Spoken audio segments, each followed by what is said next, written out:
2025, No Turning Back, a live event with world-renowned astrologer, the Leo King. This isn't just astrology, it's a revelation of the most extraordinary cosmic transits of our time.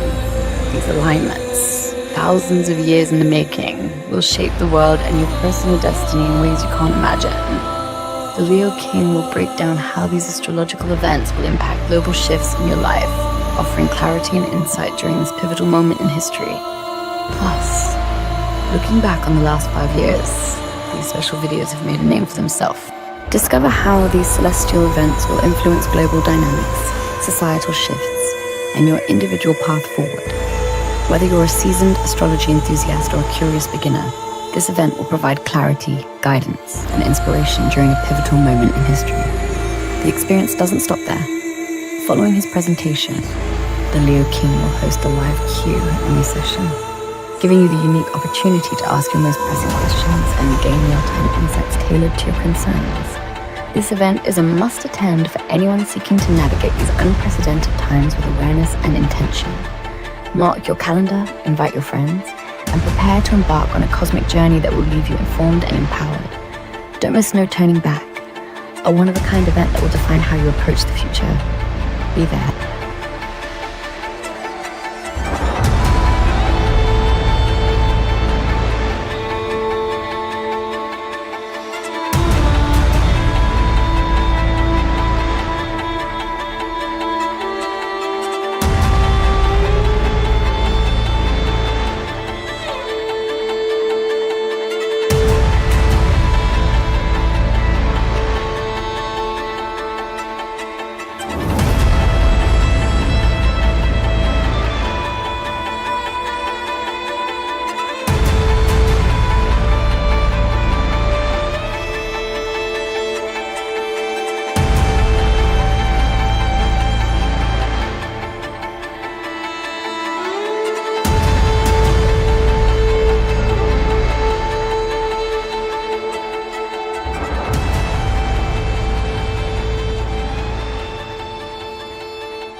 What is going on, everyone? It is David Palmer, Leo King, and welcome to your bi-weekly sun sign horoscopes for this week of January the 17th through the 31st, 2025. Of course, I'm astrologer Dave Palmer, the Leo King, here to illuminate the collective consciousness. It's good to be with you. Thanks for being a part of HighVibe.tv. If you are not a part of HighVibe.tv, I don't know what to say, but you're extremely missing out. Especially I do all the daily videos. I do every week deep astrology. We do full disclosure.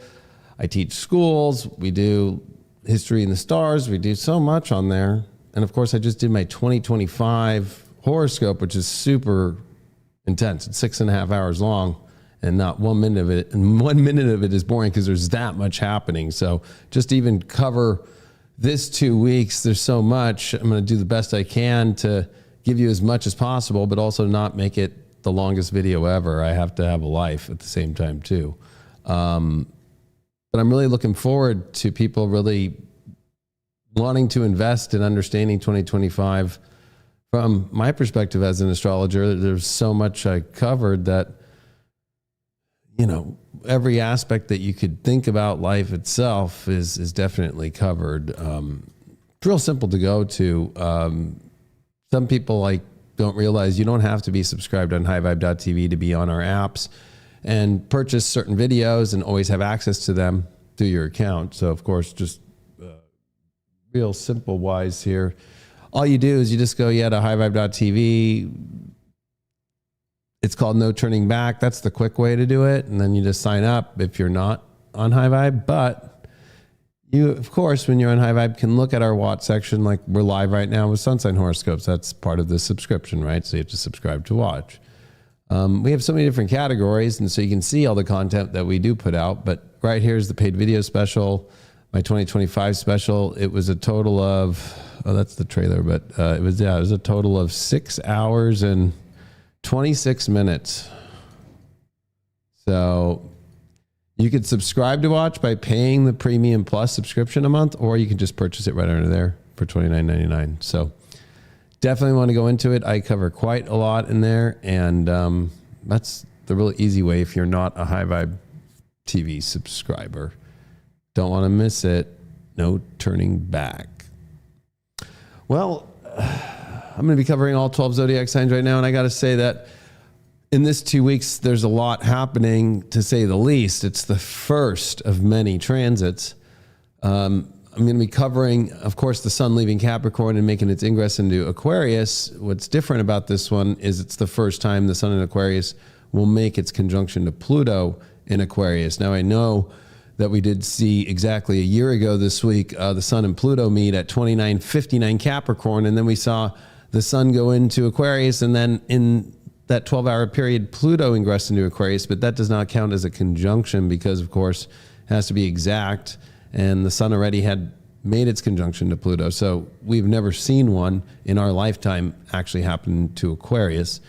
2, Venus. Venus, of course, in a very slowed energy that's slowing down day by day as we are approaching the Venus retrograde that comes literally 5 days after Mars stations direct as we come to the third week of February. So, it's already, as you're in a Mars retrograde, you're getting ready for a Venus to retrograde right after. And this Venus, of course, is slowing down. So it's with Saturn, but this is the first conjunction to Saturn it will have. It will have 3 in total.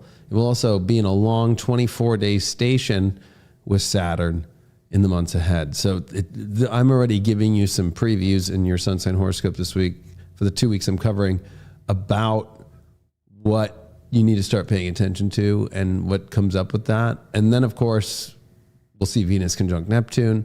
We'll also see Venus in that North Node as we come back to the end of this month and the beginning of next month. We'll be in a whole different vibe. The other thing is Uranus is going to station direct on January 30th. So I'm covering this horoscope till January 31st. So with Pluto now in Aquarius, with the sun in Aquarius at the same time, and actually having their conjunction, this is going to be huge for everybody in their sun signs. Plus, this is going to be Uranus just the same way it did in 2018 when it stationed direct and went, I'm going to leave Aries and go into Taurus, and then I'm going to come back. But, it's that whole starting to see the new picture. And I think out of all 3 outer planets, it's Uranus that actually is the one that when you start to see it ingress for the first time into a new sign, it's like, you could really kind of get the feel a lot more. It's almost like you can start predicting your own future from that. But the idea of Uranus going into Gemini is now seated by the time that we get to the end of this 2 weeks. So right before I do the horoscopes, I just thought we would look at the astrology together real quick here. And then Astro Gold just put out an awesome new update, the version 6. And so I'm going to be able to do the sun signs, show you all of them from chart-wise and change in the middle of them. And also, I think I figured a little trick out with this stuff. But I mean, it's awesome because when you're in sheets here, so yeah, there's sun sign, but when I'm here running a chart from here, I can change things from here, right? Which is really cool. So these are going to be the things that I'm going to highlight because I don't want to have to do it on each person or each sun sign. So pay attention and don't anybody putting comments down here being like, oh, skip past your sign. You're really disharming yourself and you're disharming other people that want to come because when they get this information, it makes more sense in their sun sign. So please don't be one of those people that is the cheapest human being on the planet and the biggest just taker that there ever lived. Like those people that comment that shit, you are a taker. You don't care about the information. It's not about money. It's not about, I don't give a fuck about that shit. I'm putting this shit out for free on the internet. I'm telling you though, you are disharming people from actually getting the information I'm trying to get to them. So if you're one of those people, please just stop. Like it's really annoying because it's like I'm actually giving info that most astrologers will not spend that extra time to give you. So thank you.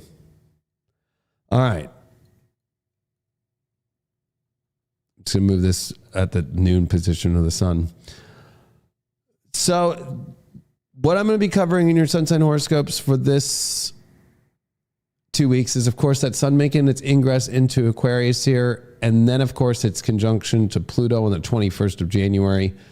This one is a big deal, of course. And this one, I'm going to really go in on sun signs about this whole new Pluto Aquarius transit, because now we can really say we're fully there. Of course, that Venus Saturn conjunction, and we're going to see that just as many days that Venus and Saturn are together are as many days as the planets will all be direct in 2025. Really sad to hear and see, but you know, if you don't know what that means, you should counsel with a good astrologer, or you can watch my 2025 horoscope. So it's very rare to have Venus and Saturn together. Think about the speed of Venus, think about the speed of Saturn, and to be that long, it's a little scary, but you know, we're going to talk about that in your sun sign horoscopes. And then of course, Uranus, which is going to be stationing direct, which we can go to here. I mean, it's cool they got this chart thing. I need to explore it more, but we'll go to the 30th. Yeah, there's Uranus direct. So that Uranus stationing direct is a big deal because of the fact that Pluto and Mercury at that time, so Mercury will be making its ingress as well, conjunction to Pluto. I mean, that's a big one too. There's so much to cover. And also the new moon in Aquarius, and that starts off the Chinese New Year, right? So the fact that Uranus is stationing direct the first day and a half into the Chinese New Year, and Uranus rules Aquarius. We have Mercury and Pluto making their conjunction. This is massive. So we're really going to end this January really out of that Capricorn energy. And all that's been there for 16 years, it's going to feel like, you know, we've moved into a whole different world. And I'm also going to be covering some, you know, I jump around on every sun sign horoscope based on how I feel, what's affecting that sun sign more or less, or rising sign. North Node Neptune and North Node Venus Neptune that we are coming into on that 31st into February 1st. I'm covering till January 31st. So as you can see here, North Node Neptune and Venus in their conjunction. So the two best planets of Pisces conjuncting on the North Node, and there will be more, right? That Venus will come backwards after it retrogrades in Aries and come back over that North Node in Neptune again, and then again, right? So this is just the first one. Plus there'll be the moon in Pisces then. But let's take a look at that new moon real quick too. You know, I'll be honest with you. I was just like, oh yeah, I know there's so much, but let's cover some of these big things. But this is a big deal. This new moon is going to happen at 10 degrees here on the 29th. My dad's birthday. My dad was actually born on a new moon in Aquarius on January 29th.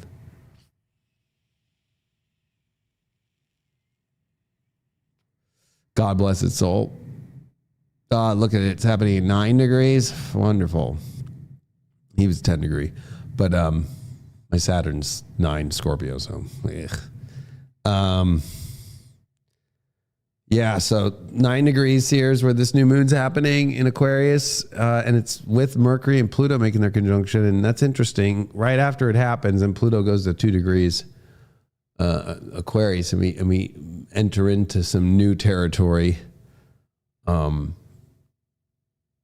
since Pluto's made its ingress in to Aquarius in 2023 and 2024. So Mercury's jumping up ahead a little bit there to be like, hey, what's up? Like, it's almost trying to help Pluto. But at the same time, this is going to be very intense for relationships, as we see Venus as probably one of the bigger planets to watch, because of the fact that it's going to be with Saturn, Neptune 3 times total, and this will be the first time. And also the Sun and Pluto conjunction, Mercury Pluto conjunction. So this will be dealing a lot with relationships, communication.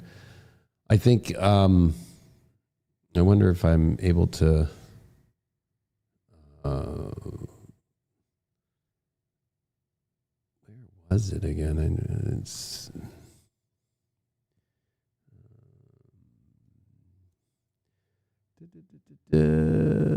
sun signs. Here we go. January. Yeah, so this is what I made the thumbnail. I put Uranus in a terrible relationship situation. It's kind of funny too. It's kind of like this angel walking out. It's almost kind of very Venus Pisces. But Uranus here, almost begging for her to come back. She's leaving the door and there's thunderstorms outside. This is what I want people to understand.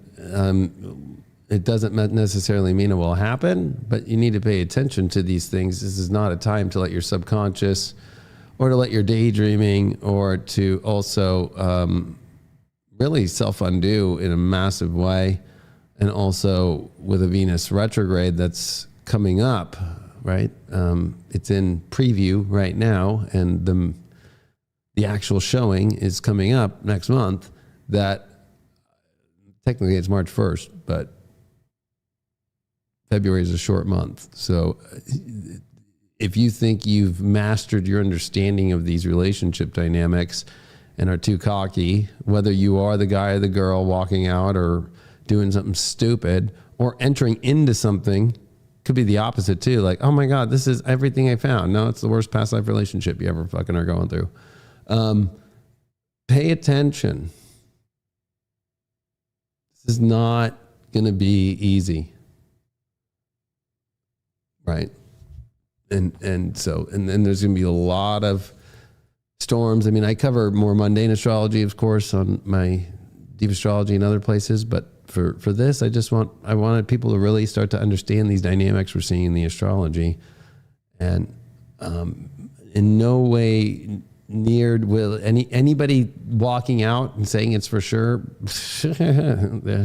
the patterns and the loops are all coming back. So it won't just be a easy scenario or situation.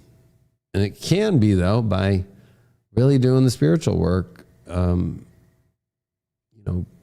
But there can be shocks. There can be some really weird situations with Uranus stationing direct.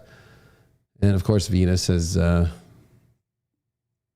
a lot going on here in Pisces before it comes into Aries here. So some massive conjunctions and ones that it will have to make again in a retrograde. Way more intense than 2017 Venus retrograde in Aries into Pisces. This one's way more intense.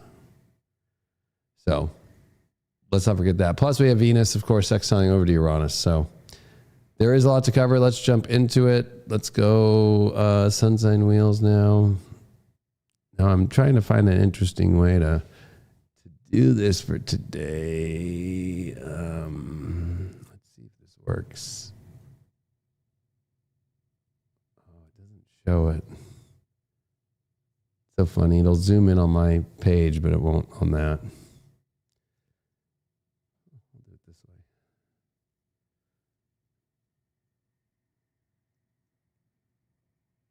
Yeah, there we go. Pretty easy to know what it is. You don't need to read much. It's pretty easy to see that I'm talking about Aries. If I do that. All right. Aries ascendant. Wow. I'm happy that there is this energy leaving Capricorn and this Aquarius sun coming in, this new moon in Aries and Aquarius coming in for you, because the best thing that can happen for you right now, Aries, is friendship, having other people around, learning to ask for help. You've got quite an intense 12th house transit going on, especially with this Venus that's going to conjunct Saturn here and be slowed down. And we have Venus and Neptune, the North Node and Neptune in your 12th. I think there's some really cool stuff that you could be really having the vision to make, or something that you're really trying to reach for. But that Mars still retrograde in Cancer this next 2 weeks, Uranus stationing direct in your second house, with all this in the 11th house, you're going to need help. And it's all about connecting with people. And so dreams are possible, but I don't want you to be discouraged because this is where it could get weird. Some people might not have your best interest. That Mercury, Pluto, that new moon, right? Like they could maybe steal an idea, or at the same time, this can also be you destroying friendships and looking out for your own self. I don't think that might happen too much, but those are the possibilities. With Jupiter still retrograde and with Mars still retrograde in your third and fourth house, I do feel like how well you communicate right now and how well you're dealing with your emotions are going to really tell all. This could also be you, since we just finished the Sun in Capricorn opposing Mars retrograde, like, you know, really focused on this, like your foundation, your home life, your career. But I think a lot of this is moving into this confusing yet inspiring unknown. And the only way to get a grip on it is remembering, try new approaches, understand the value of other people, and making sure that you find ways to communicate with others where you can talk to them and understand where they're coming from so they understand where you're coming from. Instead of you trying to make yourself be understood, try to understand where other people are coming from, and that way, then they'll understand where you're coming from. Your benefits of this next 2 weeks are definitely, I feel like for you, you don't need to push as hard as you think in your career life anymore. But I think that for you, this is this long-term understanding of you have to understand the people you're working with or what you're trying to gain attention, knowledge, or even trying to sway other people into. You need to understand where they're coming from more. So you can't put out a cheap version of something. That Uranus is definitely in Taurus in that second house, stationing direct with dispositing over to all that Aquarius. It almost feels like you will be seen, whether it's fraudulently or that you don't have the goods, if you're talking a game that you really don't have. So you need to understand what the other side really needs intellectually. You need to understand what other people are really looking for. And for you, it's also understanding how the world works. And so it could be you think that you want to make some big dream happen or want something that you need to be done. And coming from this space that you know how it all works when you really fully don't, will really burn you at the stake yourself, or others kind of burn you at the stake, because with all this Pisces, Venus and Saturn, especially in their conjunction, and we're going to see that through the Venus retrograde in the 12th house, that will happen for you in the months ahead. I think it's important with even this Mars retrograde in Cancer and the sextile to Uranus that's happening, and then Venus sextile Uranus. Like, you need to show the solid side of you. And sometimes that solid side might be, hey, I'm not doing the best. I think this is about vulnerability, showing where you need help. You are a badass. You are somebody that knows what the fuck is going on, especially when it takes action and what you want to do.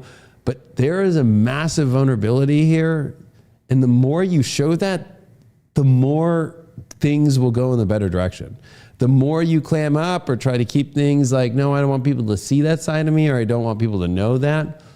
Could even be some money issues that come out of nowhere, even when you think you're good, right? That Uranus stationing direct is definitely shaking that second house. And with Mars retrograde in the fourth house, the foundation is not as strong as you might think. So that could also be a vulnerability too. Maybe that affects your self-worth. You don't want people to know the real situations you're going through, whatever it might be.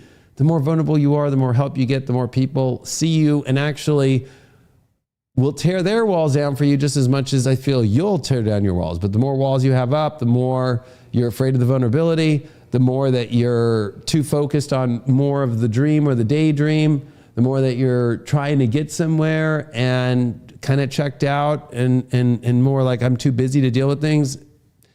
You'll see that person that says they're going to do the thing not do it. You'll see the help that you need not show up. So it's really a big question about if you can really now, especially for the next 19 years, but even more so this Sun-Pluto conjunction, this Venus-Saturn, can you actually get people to see you fully, right? There is an Oz effect with all Aries right now. It's like, what's really going on behind the curtain, right? You don't bring it up. It's almost like you bring up kind of the hors d'oeuvres, but you know, people want to, they want to resonate with you. And really, I feel like the 11th house, especially Aquarius, really is all about being in that resonance, whether it's frequency wise, harmonically wise. And I feel like you have to shift your tune to where the other people in the world are at and people around you. And that can't be on, oh, well, that's the vibe of the room right now. No, it's more than just that. It's also when you have that feeling intuitively, like I need to call this person, like, and check up on them. So that help is a byproduct of how much you're investing in that, how much others will to you. But I don't think it's horrible. I just think that whenever you run into a situation, which it can look really bad, you have to remember, where am I not being vulnerable? Where am I self-undoing myself? Where am I focusing on my ego too much, my own self? And where am I not, you know, being honest about a situation within myself? I think that your self-worth needs to learn that, you know, actually by showing who you are, not by what you're accomplishing or by what you don't have or what you're having a problem with, is actually the show of the highest of self-worth, right? The most comfort within yourself. And that Mars retrograde in Cancer is saying, believe it or not, your strength comes from the comfort with the uncomfortable that you're willing to share with others and the vulnerability that comes with it. Not the other way around. Not by, I want to look like I have my shoes polished and I've got all the money in the bank account and I've got everything's fine at work, everything's great in love and everything's great. That whole everything, no, it's all good, that ain't gonna fly. That ain't gonna fly. All right. Your card is the Page of Pentacles. I mean, I do feel like how you communicate here, that self-worth, that value, and you are very youthful energy. This is a young card. It is a page. It's a slower moving page though. It's not like you have to fucking drop your whole entire life story on people and be a Debbie Downer. It's just about how well that you can communicate things that in the smallest way hit the hardest and actually make people feel that it's there, with also out deceiving people or using it as a way to get what you want.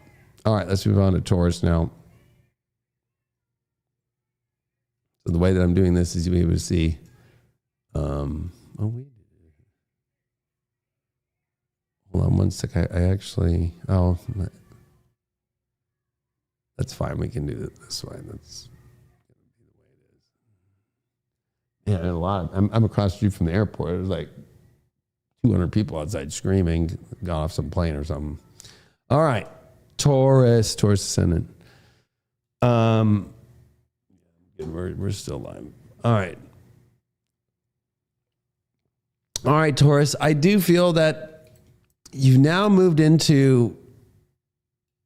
I think it's really funny for Taurus because you all have to believe that this is finally the time in your life. And what's that time? Anything that you've ever wanted, but it's what you've wanted that feels that's in alignment with a purpose in your life that honestly, I think you've tried really hard in the past and it didn't work. So it's like you have to start believing in the thing that you never believed in before that was possible, which is your success of where you've always wanted. Now you're successful. Just there's always those like couple things in life where it's like, you know, and for you, it can be definitely things in society with all this Pisces in the 11th house, that Venus, Saturn in that 11th house. You know, you've had a lot of really weird scenarios go on when it comes to society and the world and what others think and do. And it's a sensitive spot for you, whether you're seen or not. But I think that you're finally at a point now where, you know, when it comes to your career, when it comes to your goals, that's where you're going to have to go. Now, Pluto is the ruler of your 7th house, don't forget, right? Scorpio is your 7th house, whether you're sun or rising Taurus. And I think that with Pluto in the conjunction here now in your 10th house with the sun, this is you having to find this deep comfort with who cares what people think, but also you need people to connect with and to make things happen. And so I think that this is actually a 2-week process of you really realizing with this Mars retrograde in the 3rd house, having the hard talks that aren't that hard, right? Like, I think for you, this is really about how do you communicate to people what you need, what you want to do. And then within yourself, this could be you still rattling in your mind, like something's popped up with Uranus stationing direct in your sign, like, well, things have kind of changed in my life. Things are turning in a different direction. You'll be feeling that for the weeks that I'm covering, especially more so in, around the 21st. But I think that for you, it's going to be this whole like, what do I do next? How do I get there? And I think that, I've said it to you before, but it's going to be more apparent now. Aquarius is your 10th house. So you need to be in society and around others. I know you'd rather be in your own world doing your own thing. That's a Taurus thing, right? Aries, 12th house. But, this is where you have to learn to be social again. So it's almost like, what do you mean I've been social so much? It's like, no, this is a whole different way about being social now. Like, really, I think targeting without having a feeling that something's going to go bad. But I also think at the same time too, if we think about it, like this Mercury, Pluto in your 10th, you have to start making some decisions. And I know it feels like there's so many that you need to make, but it's pretty simple. Make a choice in your life of a direction you want to go and see how it goes. But making sure that you're not letting bad attitudes about people, the world, humanity, the way you've been treated by people, and you have to remember that there's 2 sides to every story, right? So you're really always about defending your own side. I think this is about taking your defense mechanism down, right? So because that Mars retrograde in the 3rd, it teaches you that you have to be good with your neighbors, and whether that's siblings too, but it also is that lesson, especially in Cancer, like how you handle your emotions now in your communication, it affects things. If you're coming into conversations all emotionally distraught, it almost kind of makes people kind of like, nah, I don't know if I want to deal with this. So you have to read your own attitude way better socially now. That maybe, and I'm not saying it's for sure, I'm asking the questions. Jupiter retrograde in your 2nd house, maybe what needs to be done now in your life is like, oh, maybe my attitude or maybe my vibe coming into a talk or hitting somebody up or going to, see my friends or an event or my family, maybe I didn't pick up on how much that was there. Was I disassociated feeling to others? Was I upset about something? And so, so there's this pattern that you have to like unwind of how you react to certain people. So that means like maybe you have a problem with somebody. So every time you see them, you're like, ugh, right? Well, everybody else reads the room and reads that you're not happy every time you see that person. So you have to start to remove those things from, or even if like everybody knows you're going to be all giddy because that person's there. Like you have to kind of like do a bigger reflection now and be like, you know what? Let me bring in just a whole new attitude. Let me bring in this whole new kind of clean slate energy and let me actually get something done and productive done. I think that you've kind of overwhelmed yourself with like what could happen and what's the possibilities and looking at all these different things that you want to do, and you're overloaded. When you are a Taurus, like it's already enough for you just to like overload yourself with how nice the bed sheets are and how close the potato chips are to there with the refrigerator that's in your bedroom and stuff like that, right? So it's like, it's important for you to go, okay, I can already overload myself on saturating myself with so much, but when it comes to now, what are my goals? Where am I going in this life, especially in this world now? What is my purpose? And with Uranus stationing direct, you can't keep looking at yourself as the one that's different. Because Uranus does make us feel special and different, but it also makes us feel isolated and alone, and that we are the smallest one in the group, or the weirdo in the group, or, it makes us feel like the black sheep. And I think that for you, this is this moment of like, you're choosing to be the black sheep when you're not the black sheep. Like, we're all sheep here. Like you're just having some very different ways that life looks compared to maybe the way that you're seeing other people have it, but you're not relating enough to actually know if that's the truth. So I think for you too, this is a big self-worth test right now, because this is, these last 2 weeks here of January are Jupiter's last couple weeks of Jupiter retrograde, right? We'll see it come direct February 4th. And that'll be in your second house.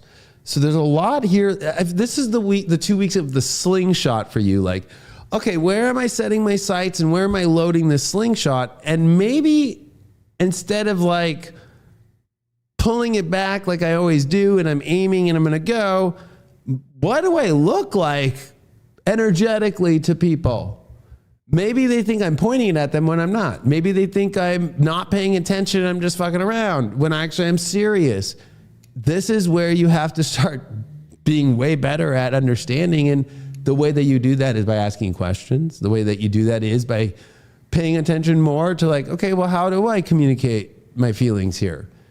And do I need to communicate all of my feelings? One thing about the 10th house and having Aquarius here is you've got to set those feelings way far away at the door. It's business, right? And so it's almost like, and you don't want to come across too icy cold, but as a Taurus, you kind of need to, because guess what? You're a fucking cow. So at the farm, everybody wants to use you for milk, for fucking steak to eat, for beef.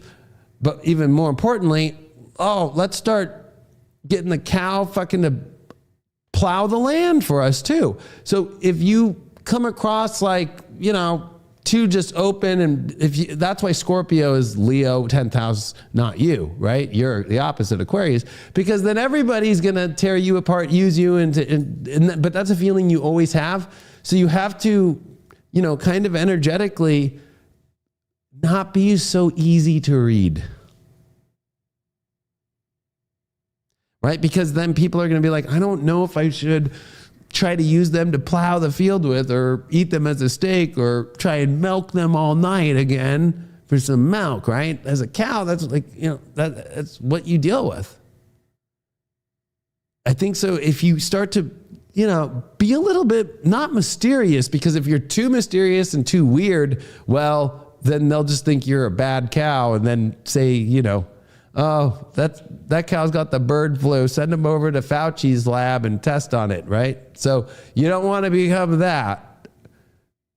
That's a weird place for you to balance. But if you think about it, Aquarius, Pisces, for you, that is the 10th and 11th house. This is about what you're doing in society. This is about how you go about it. So on the layman's terms, it is about your life, your achievement, the place you want to go. Where's the world taking you? But I think that for you, it might be hard to see as clear as you think, especially like you have more pieces that you can put together than you realize, from people to things you've accomplished, to people to technologies you have, to every tool that you need. I think that Jupiter retrograde is already kind of reminding you, but it might take these couple of weeks to make you realize, I already have this and I can put that together. And Uranus stationing direct in your sign, this is the second to last time. Remember, next year, 2026, will be the last time Uranus stations direct in Taurus. So, you've been shocked, these last 6 years with my life's making another possibility, but it almost kind of feels like, okay, the juice is on. I'm not going to fuck up this time. It's always coming back to how well you handle yourself with people, and how well you are very able to make clear your intentions, what you need long term, and knowing how to really read the room and communicate better to people, and not let it be so easy. And sometimes the closer you get very easy to read, right? Because you feel comfortable, and that's not a bad thing. But I think that you need to redraw out that understanding and make sure that you're not taking emotions in, and that everybody needs to be there to go through it.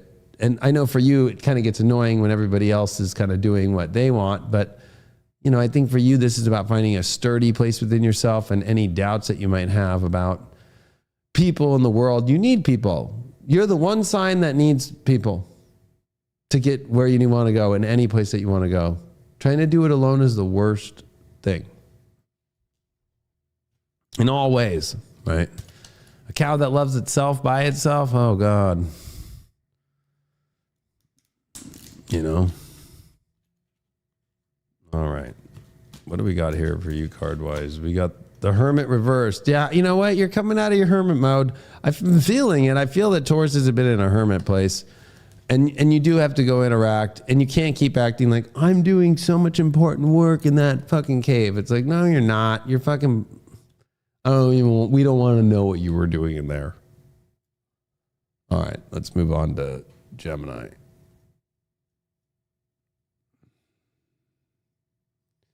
Gemini ascendant. Well, you know, I don't want to sound cheesy, but this whole new world energy for you is,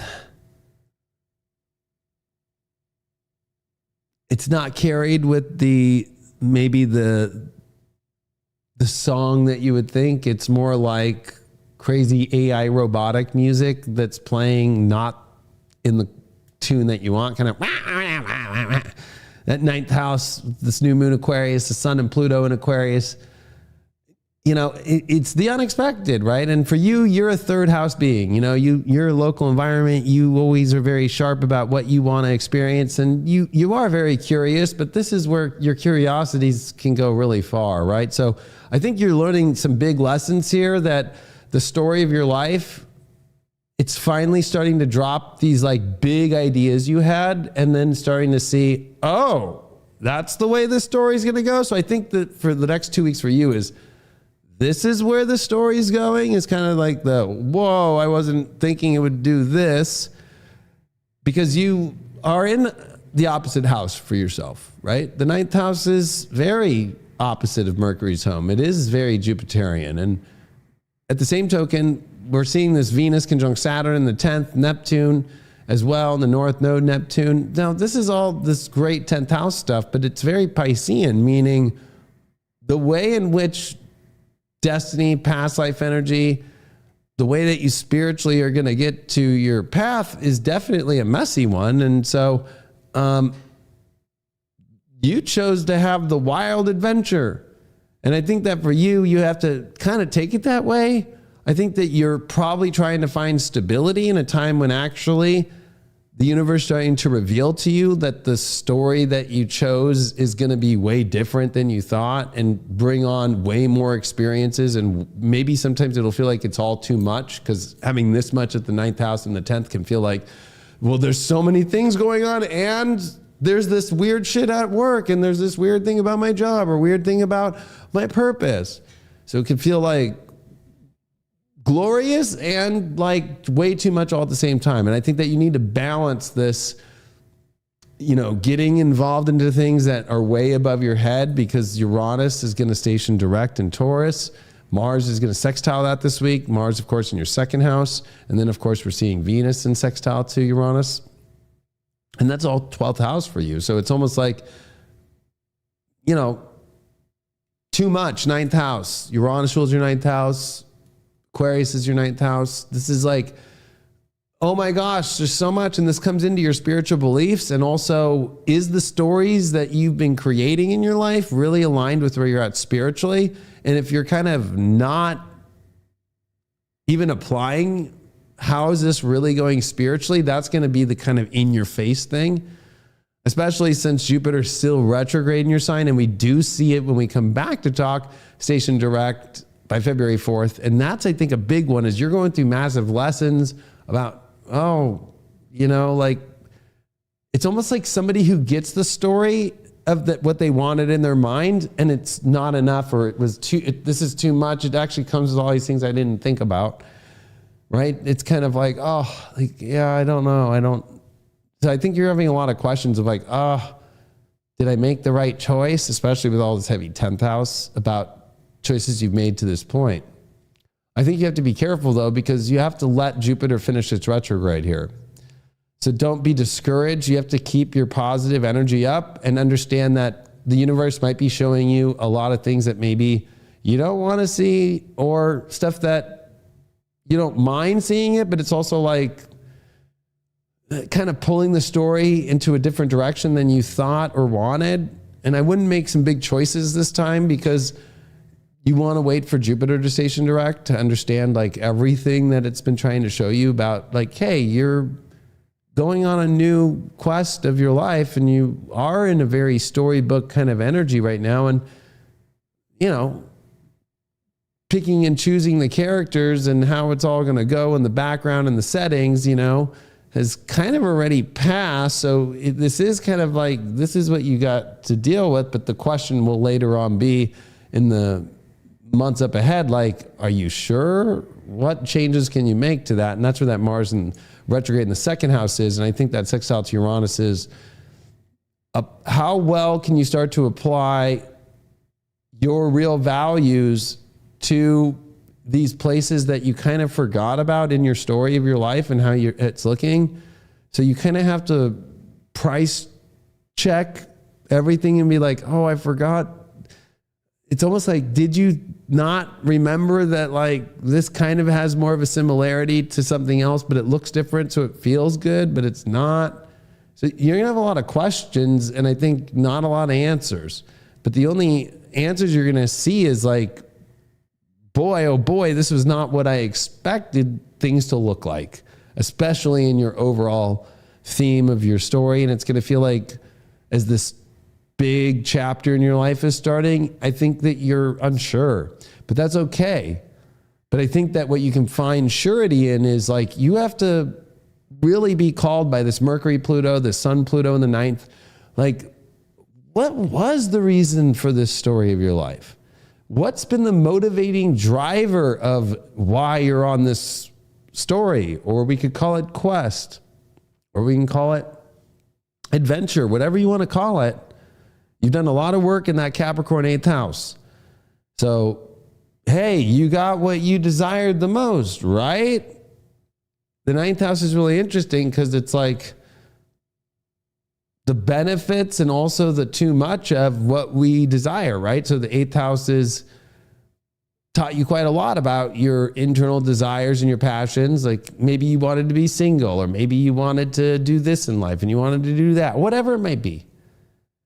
This is where it's like, okay, here's what it looks like for real. And you're like, oh, wait, hold on a second. You know, so I think you're going to have a lot of questions, and I think that it might feel overwhelming, but I think that it won't if you just get back to this Mars retrograde in Cancer in the second and be like, okay, what do I need emotionally that I'm not getting? And where am I not taking care of myself and my needs?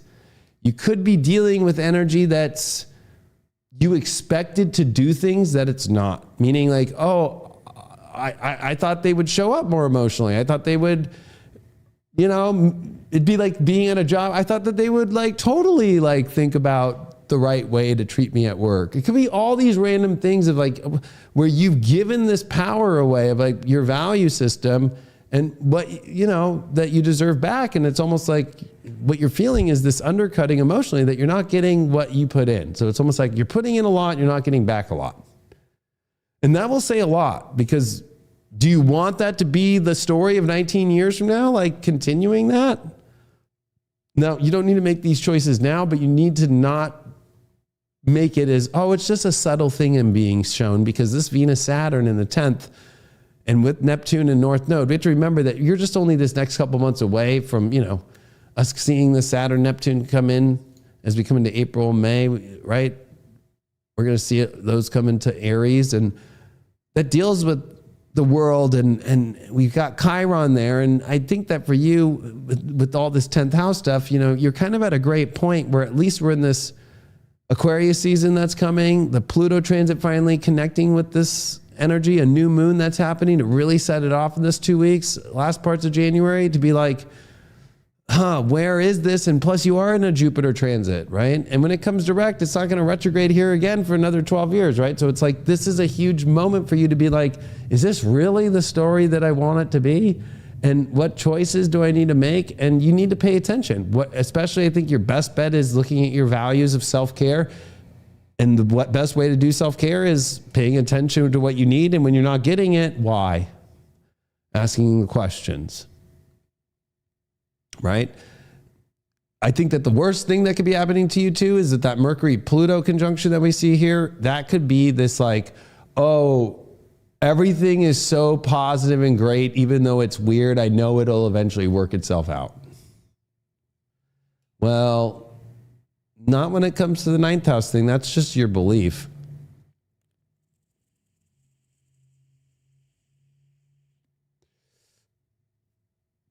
And, I think for you, it's like another baby secret that could help you is like when it comes to what your needs are emotionally and your values, like Venus tells a lot in the 10th house. It's for you, it's almost like you get x-ray vision here of like, this person isn't responsible or isn't on their game, or this project or this thing just is lacking the ability to do what it needs to do. So, and that's where I think that Geminis are the best at, is like being able to scan like their purpose or situations, especially people, and be like, is this really like, are you showing up like with your best or not? Like you can sometimes actually see people's souls better than your own, right? Because you got twins, right? So sometimes it's not even you, it's that other twin, right? But you're really good at seeing where people are not showing up great. I think that you have to have that courage to be able to just keep that in your back pocket and wait until we get to February and go, all right, when Jupiter comes direct, I communicated, I know my worth, I know my value in February, and I really kind of give it your last thing before the rocket takes off in your life here.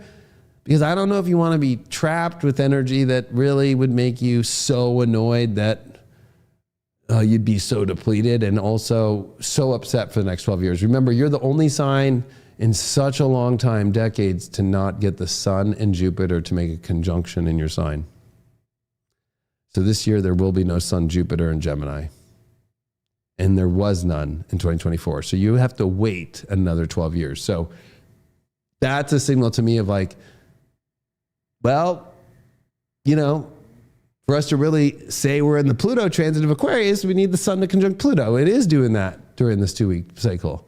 Imagine the fact that we never do get the Sun and Jupiter to conjunct in Gemini this whole transit. So for you, this is what you believe won't happen. Okay? Like, no, it won't go that bad. No, if I don't, I'll just continue to, I think I can fix this story. Be careful. Your beliefs can be filled with what you didn't think would happen in Aquarius, right? Wow, you got the Judgment card up right. So, I mean, you're getting a sign from the universe about what to pay attention to. And like, are you going to listen to it and reach up to it and follow it? The trumpets from the angels, from God, it's going, pay attention, Gemini. And I think that you need to really fucking pay attention. And if you're not, just trying to cruise through, well, it's going to be a really bumpy ride, and not negatively, but being more kind of stuck with this energy that you didn't need to be, and not taking care of yourself, and then also dealing with energy that's not at par at what it should be par with. So that's dealing with under par. That Mars retrograde in the second house can teach you a lot, especially in Cancer there. You don't get what your just basic emotional needs are and you undercut them, then you always get them undercut all the time. All right, let's move on to Cancer. Cancer ascendant. Oh, no, I don't want that. Oh, why did it do that? Hold on one sec.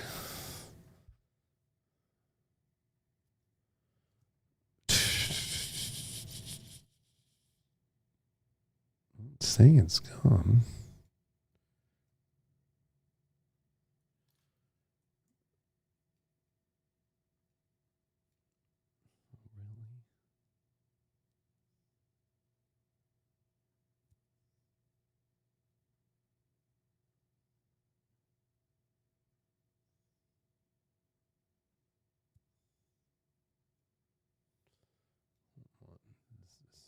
Stupid.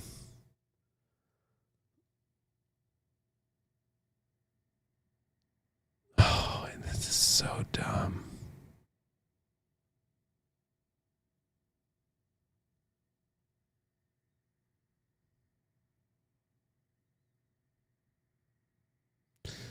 Wow.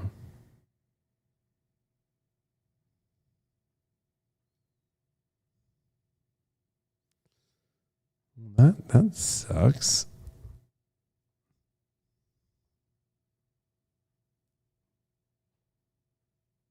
I don't know why it does that to me.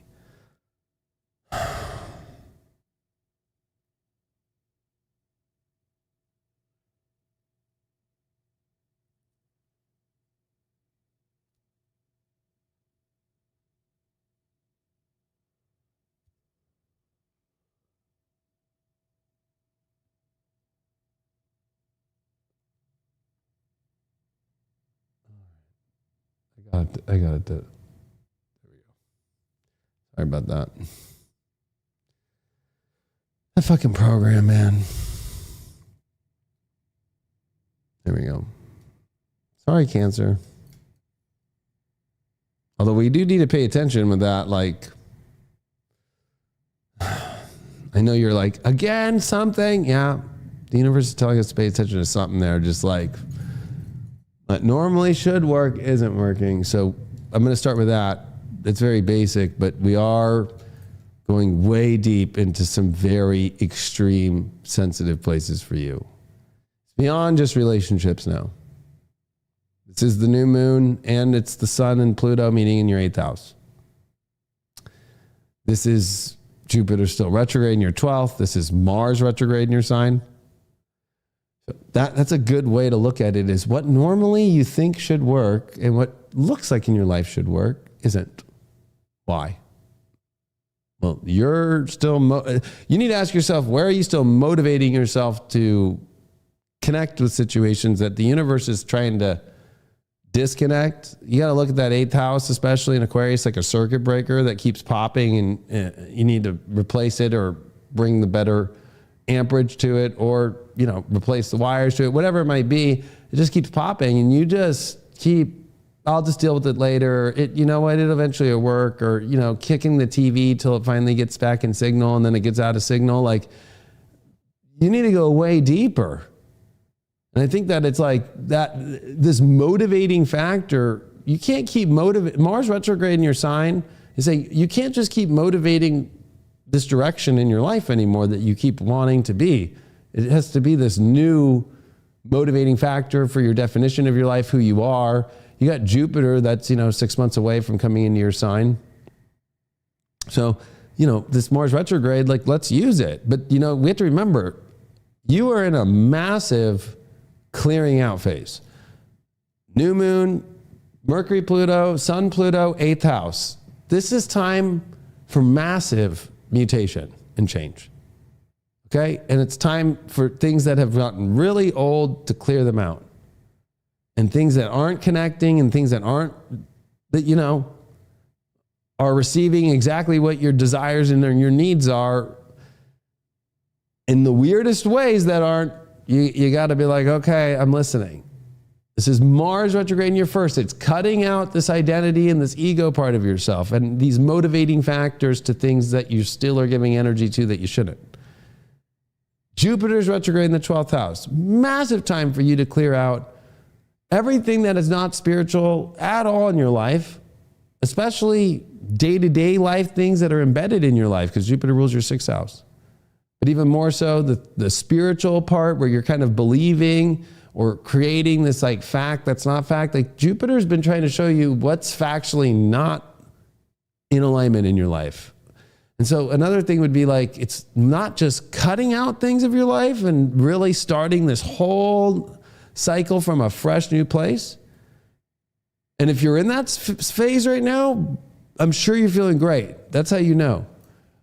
But again, even at that, Cancers don't do a good job of being like, well, did I go all the way and get to the root? You have to get to the root. This is where this storybook of your fantasies is really coming to the biggest halt, right? So the old fantasies are not going to become true. It almost feels like they were, but they're not.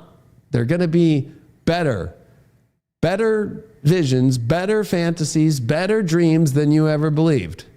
But until that happens, we got to cut out all the things in your life that at one time you thought were it, but it ain't it.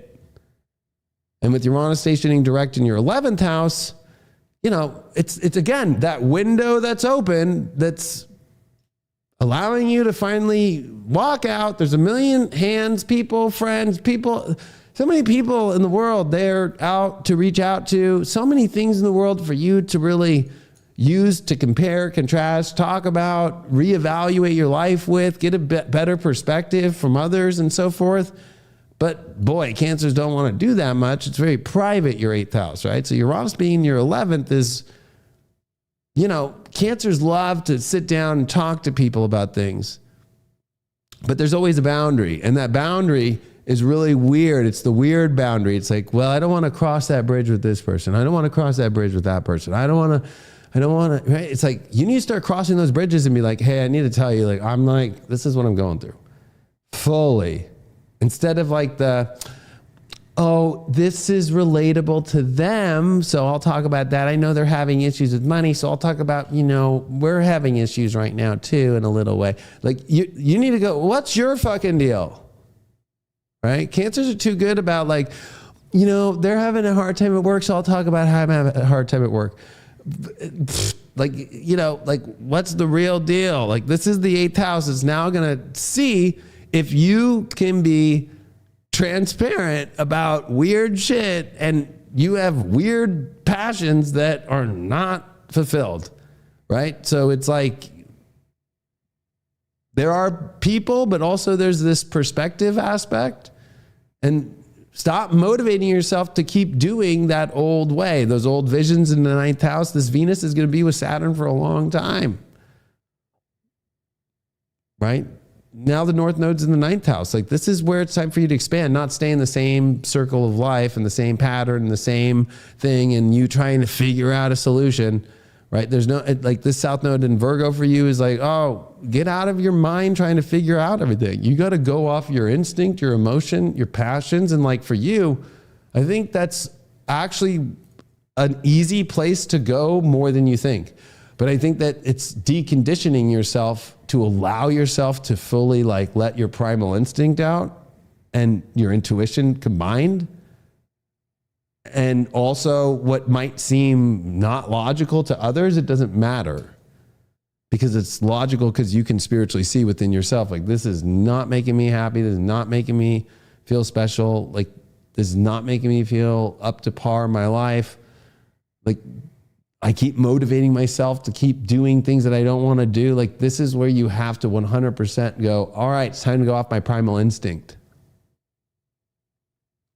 And that might be scary because for you, waking up this primal instinct is like an old dinosaur that Jurassic Park resurrected that you never wanted people to know was there, right? It's kind of like, I didn't know you had a pet fucking Tyrannosaurus Rex. It's like, yeah, right? Like, you don't want others to know about this primal instinct that you have. And you thought it was extinct or you never did really play with it much. You always knew it was there, but you can't hide it now because that's the thing with Uranus that does square, you know, and disposit especially, right? Because Uranus, of course, has been in square, of course, to Pluto. We saw that, but, you know, it's kind of still in that square, right? Uranus and Taurus, Pluto and Aquarius, right? Like, other people seeing your dinosaur, your primal side, or even your real desires or your real edge, right? So it's like Cancers are the new edgy bad boy, bad girl that aren't letting it out.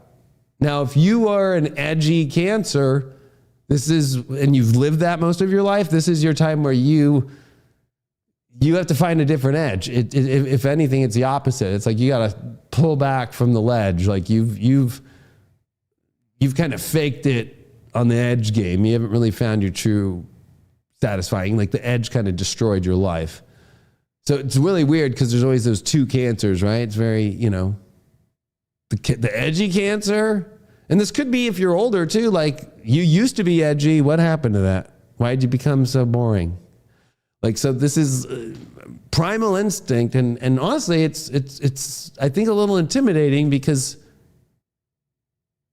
that Tyrannosaurus Rex that was extinct, that's alive, that's, everybody's like, I didn't know you had a dinosaur here. It's like, yeah. And you have one of the most carnivore ones, and it's fucking right. Like you gotta let that out. That's the whole sign that you've boxed in a cage. Too much of your edge, too much of your primal instinct. And you have to guide yourself in that way. And I think that for you, it's gonna be some tough calls because you have to go, you can't now bring the dinosaur in, the primal instinct, to situations that you hit it in the past. It's kind of like somebody revealing like, oh, I really had a kid that I didn't know about, but like, how are you going to handle that now, 20 years later or something, right? Like never will be the same. This is times 10 though. So what it means is like the stuff that's not working in your life, relationships, situations at work, things like that, is like, that's because you didn't bring your dinosaur in. You didn't bring your edge in. You didn't bring that passion in. So of course it's like the universe is stalling the energy out and having you stop motivating yourself and identifying in this old way and continuing trying to fix things. Like you can't fix and repair something that has no passion, because the only thing that'll fix and repair it is passion. But passion will always, let's just say it's so extreme that it's like a nuclear bomb. It'll wipe out the whole place. So whatever you're trying to fix, your little shack, like think of a relationship you like, and it's like this little shack, and you made it this comfy, cozy life, and it was like not allowed, you never allowed yourself, or just like it was really weird. And then you're like, okay, let's bring passion in there. It's like a nuclear bomb going up. It's never going to survive it. So I think that you need to take some time though, because not only is Jupiter not till February 4th coming direct in your 12th, but then Mars at the end of February. I think that, you have to start really going inside and asking yourself, like, it's not even if, it's like 100% for sure you have to live in a world of white or black now. Or like roulette, and it's very roulette-y, 8th house Aquarius. It's kind of like you have to place your bets on, okay, I'm going all black or I'm going all red. Like you can't be in this like in between, like, well, it's kind of this and it's kind of that and da-da-da. No, it's either fucking bomb.com and this rush and this edge of like, fuck, I don't know what will happen. Let's see. That's like the best place for you to be. But knowing exactly what's happening 24/7 and fucking it not changing, and you trying to fix everything and you trying to find a solution and you trying to do, that is the worst place for you to be right now. And for this next 19 years. And remember that Uranus is getting ready to come into Gemini. That's your 12th house, right? After it stations direct in the next couple of weeks here, by July 7th, Uranus moves into Gemini, and it starts now adding more craziness into, okay, you don't want to pull out of situations. I'm going to fucking 8th house ruler in your 12th. I am going to, you don't want to use that nuclear bomb? Then every angel and God will fucking, so some cancers are going to wait for that moment.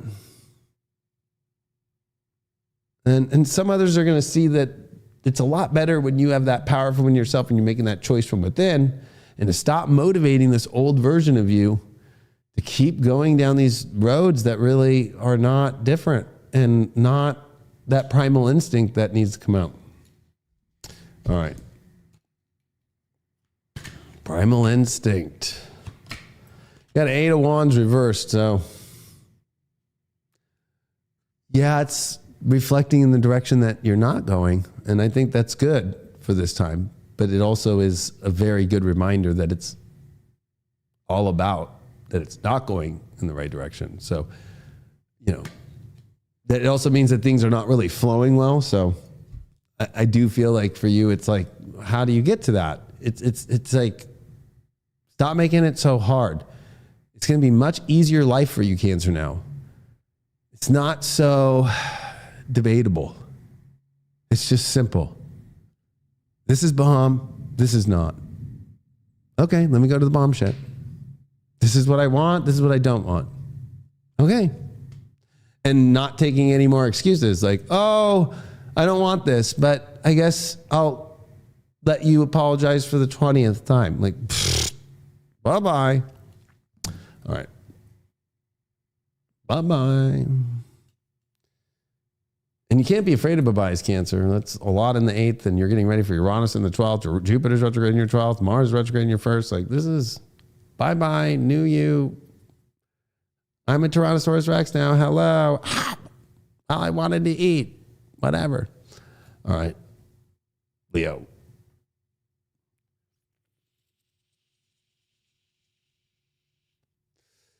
Oh, Leo.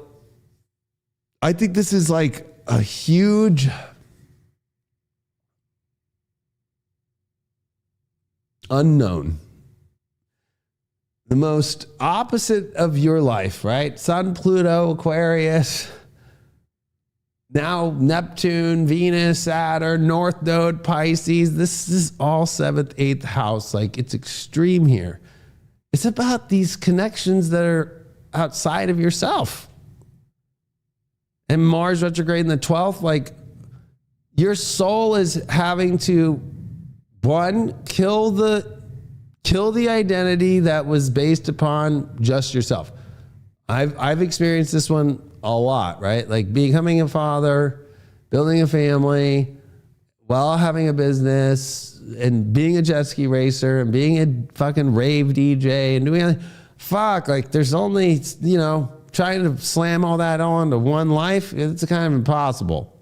So, mitigating and knowing what are those boundary lines now? Like, okay, take your identity and realize this is not about you. This is about where you don't want to give too much away, but you also have to understand that, you're not one to really focus on the other side much. So this is like focusing on other people, your relationships, where your commitments are, and your shared interest in situations, and understanding the other much better, and understanding your role you play in other people's lives, your effect on other people, and being the best spiritual self you can be now in these situations. I feel like this Mars retrograde is bringing up lots of things of like how you reacted to things in the past and how you can make those changes now. Mars retrograde is really good in the 12th because it really does allow you to go, I'm not that anymore. I can really let that go now.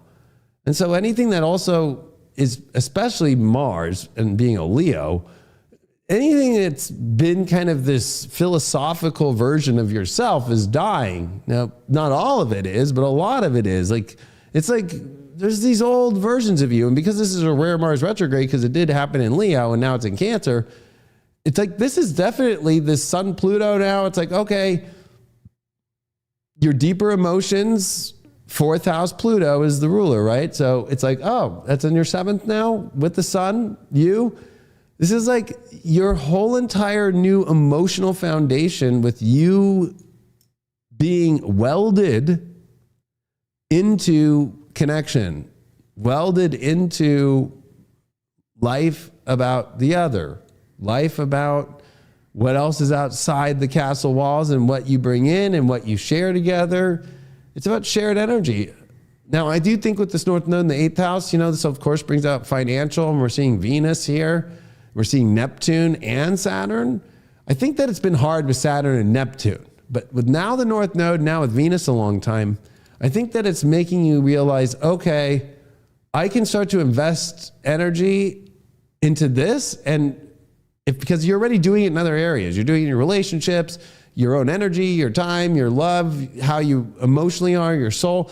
But when it comes to your financial life now, these are debts, taxes, but also like, okay, where do you take some sort of risk now? You know, you work a lot, especially that Pluto in the 6th house was like, you were a fucking workaholic. So how do you start to actually get the most out of what you've built? That's where also with Uranus and Taurus that's coming direct, right? Like that's where it's like, oh, okay, there is a way for your career life and what you're achieving to be a much more balanced route, meaning it's the amount of energy that you put in, you get back. Sometimes as a Leo, we shoot way too hard and push way too hard, and then it still feels good, but it does feel like I just gave everything and fucking did it give me all back what I fully put in? Not all the time. And so that's where this Pisces energy is teaching Leos to be like, life should work that if you put this much in, you should get this much back. And especially sometimes even more, right? And so like this is where the more that you show up now and go, okay, where am I needed? What is your needs? What are your values and wants? And part of it's negotiation in Aquarius, right? And being cool. Like, well, okay, that's cool. You're not trying to control me. You're not trying to be that way. And I'm not wanting to do that, right? It's about finding shared values and interests that, you know, are allowing you to become a different person at the same time. I do think, you know, Uranus here is giving you some cool ideas, especially about, you know, how you can make your life more in a harmonious place, right? But also when it comes to your career, like how does it affect your relationships?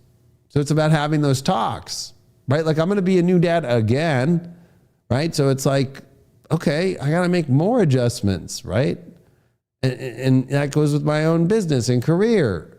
And you know what I have those conversations with my wife. Like it's important. It's not about just the Leo King anymore, right? Like I got kids, plural, right? And a wife and in-laws and my family and the families that how we all connect. It's not just about me anymore. I think a lot of Leos are realizing, you know, this is actually what all Leos dream of, right?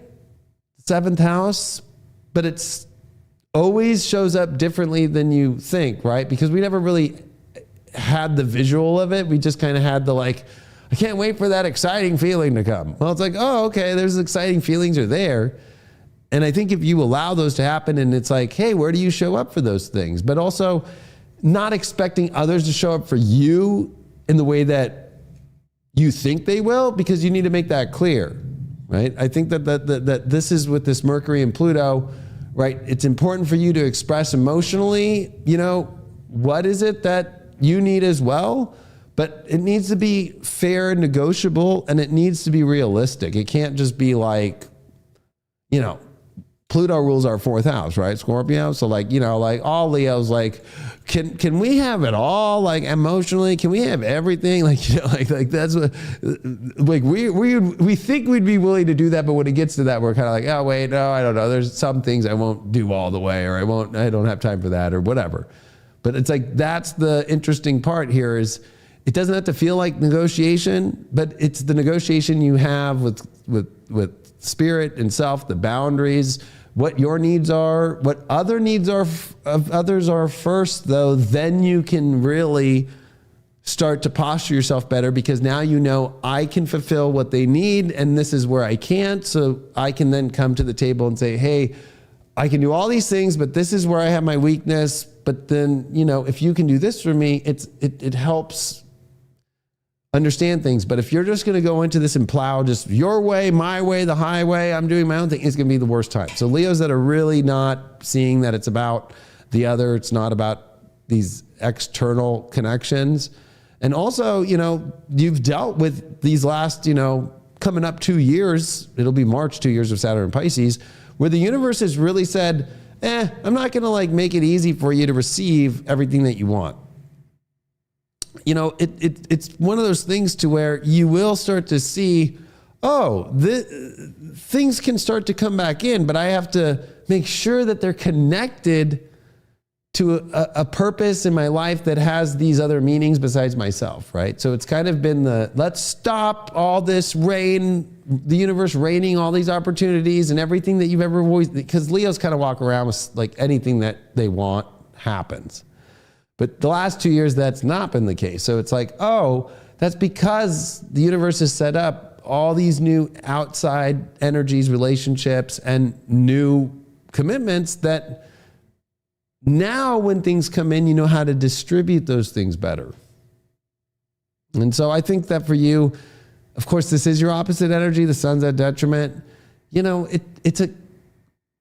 people don't have the same warmth, and that's okay. Nobody's going to have that.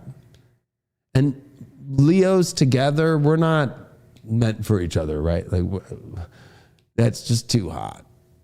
So it's like one of those things to where it's like the beauty is the differences that people have and loving that now, opposed to always seeing like, well, because, you know, I'm a Leo. I'm not afraid to admit it. Like we see like, why don't these people in the world have that just it quality? Oh, well, maybe they have it in other areas that we definitely don't have it at. So what's dying is this philosophical version of your ego that you believed you would always be with you, and it's not. And allowing it to kind of like just leave what's necessary now. And so you can't look at this as like it's all about just me and my life losing it all to what I give out to the world and to others and my relationships and to it. No, you got to look at it as like, oh man, you're streamlining yourself to become this huge abundance that fills up you in a new way. You're never going to lose who you are, but you've played out parts of who you are that no longer are. Like that old character is not working anymore. So you're kind of in the background doing this restructuring of yourself and seeing what other people need, which is a beautiful thing. Leos, I think, get in the worst trouble when it's always about whatever your problem is by yourself, and then you don't have many people around understand it or really invested in your life. Like investing in people and commitments is better than not. This is where you're going to find everything. That's what kingdoms can only grow bigger when you are committed. Right? So, right, like that's the only way, right? Partnerships and unions are your path to more of a beautiful life. And it comes with its differences, right? But the longer you stay in, the more you don't see difference. You see commonality. And, you know, Jupiter, that's going to get ready to station direct after this 2 weeks in your 11th house. You have 6 months to get this kind of like new version of you out there, because when Jupiter comes into Cancer, it's like the universe is putting you through a lot of like, you're relevant, but you're not really out there doing it. Like not every camera is on you. Not everything's on you. You're kind of like, so like you have to remember like what things do you want to happen in your life socially? And, you know, you need to start to think like what people really fit into your world well, and which people don't, and which people are exciting and which people are not.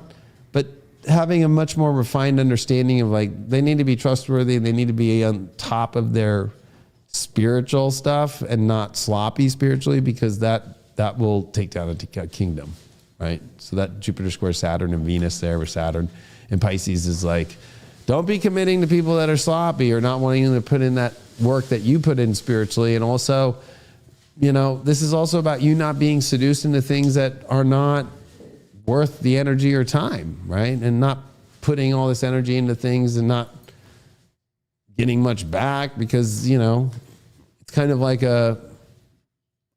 just I got you off for a minute, that project, or if you're single, that person or whatever, like that life it's not worth the one-off little trades anymore for life. You did get the death card reversed. So fuck, this is kind of crazy, because I do feel like it's got two versions I'm getting. I'm getting one like, yeah, it's trouble kind of letting go of old parts of yourself. But at the same time, I think that you're ready for it. And I also think that there's a reminder that you're not fully dying. So it's like, it is very death card reverse. It's like, allow the things to die that maybe are hard, but you're not fully you're not fully letting go of every part of who you are, right? You're going through a rebirth process that's kind of a half rebirth process, a hybrid rebirth. So, all right, let's move on to Virgo. Virgo's sending now.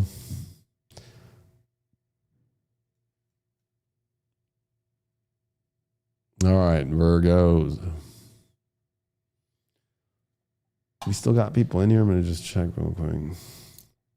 Yeah, there's 600 people in here. Not bad on YouTube. We got lots of hundreds of people here on High Vibe. What up? Froze. No, I'm not frozen.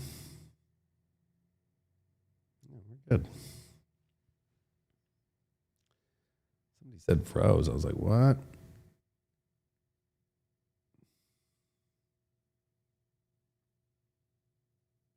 All right. What up, Aaron? My bro's in the house. What up, dog?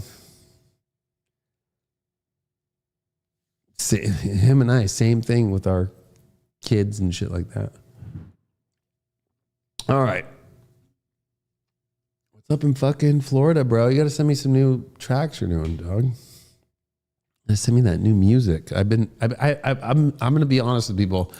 I know it's Virgo's horoscope, but I have not been very social media. I only give a fuck about my own self in social media, meaning it's not even about like what I post. It's just about like what I'm just looking for things that are funny. That's it. I don't look at people's stories very rarely, right? I'll like kind of go, I'm tired. I'll go to like 3 people. So you're lucky if you make my 3 people that happen to be there. And then I'm just looking for funny ass shit and sending people shit to outdo each other on fucking funny meme reels. That's it. That's all I do on social media is just for fucking comedy stuff. I do not give a fuck about anything else. So I feel bad because, you know, I used to be a lot more there, but I'm really not. So FYI, social media is really boring to me, except for the meme shit. That shit's hilarious. I fucking love that shit. And I'm on X. Like if I'm on social media, I'm on X looking for stories and what's happening in the world. And those are the most interesting conversations. I think everything else is the most boring shit on the planet, except for like being able to post stories on Instagram, which I'm very selfish about that, about my life and just things that I think are hilarious and funny and making people kind of shocked. That's it. Virgo. Speaking of shocking, the most shocking thing I think about the astrology is for Virgo ascendant is this. You are learning how to completely reinvent what Virgo means. This is finally now the Sun and Pluto meeting in Aquarius. This next 18 years to 19 here is all about the 6th house. This is your house. You got Mercury, Pluto here, right? This new moon, this Chinese snake coming in. I do feel like for you, this is like this kind of shocking information of like especially the South nodes in Virgo. Let's not forget that. It's fucking perfect, right? God is speaking loudly. Virgos need to reinvent Virgo. Like what? Meaning all of your ways of how life should be, like your perfectly orchestrated life. It kind of reminds me, and take this with a grain of salt, but kind of seriously too. I like using movies, but it reminds me of Close Encounters of the Third Kind, where everybody's getting this message to go to this fucking mountain. And so Richard Dreyfuss starts taking mashed potatoes to make the mountain in his house. His wife leaves him in the middle of it. Neptune, Saturn, Venus, North Node in the 7th house, right? Woo! relationships are fucking the craziest if you're Virgo or Virgo ascendant. All the like, I don't know about my partner is coming up. I don't know about it. I don't know if I'm attracted still. I don't know if I like them. Let me push that down to the side. I don't know. Right? Like, not going to work anymore. That shit's bubbling up to the surface. Or even they might be doing weird shit. Both at the same time too. But the whole thing about that Richard Driver thing, it reminds me of like, it's like this perfectly orchestrated thing that everybody's looking in the room like, what the fuck? It's so the whole world, Aquarius, is like, who the fuck said life's supposed to look like that? You're taking mashed potatoes and you're trying to make it look like a fucking mountain. The whole point is like your idea of how your life should look and all that is fucking not working. And the sixth house is the house of service. So, of course, Virgo is the sign that has Aquarius, service to the world, right? You're the farming person, not the farmer. I'm saying it in a nice way. To be honest with you, remember, Virgo was the slave for thousands of years in astrology up until society just got a little too weird and didn't want to remind Virgos that that's the slave. But you're in the wheat fields, right? You're picking wheat. And everybody's looking at you and you found your own little way of how you think picking wheat should work. And it's not working. Right? And when it comes to your relationship life, this is what's going to blow your mind.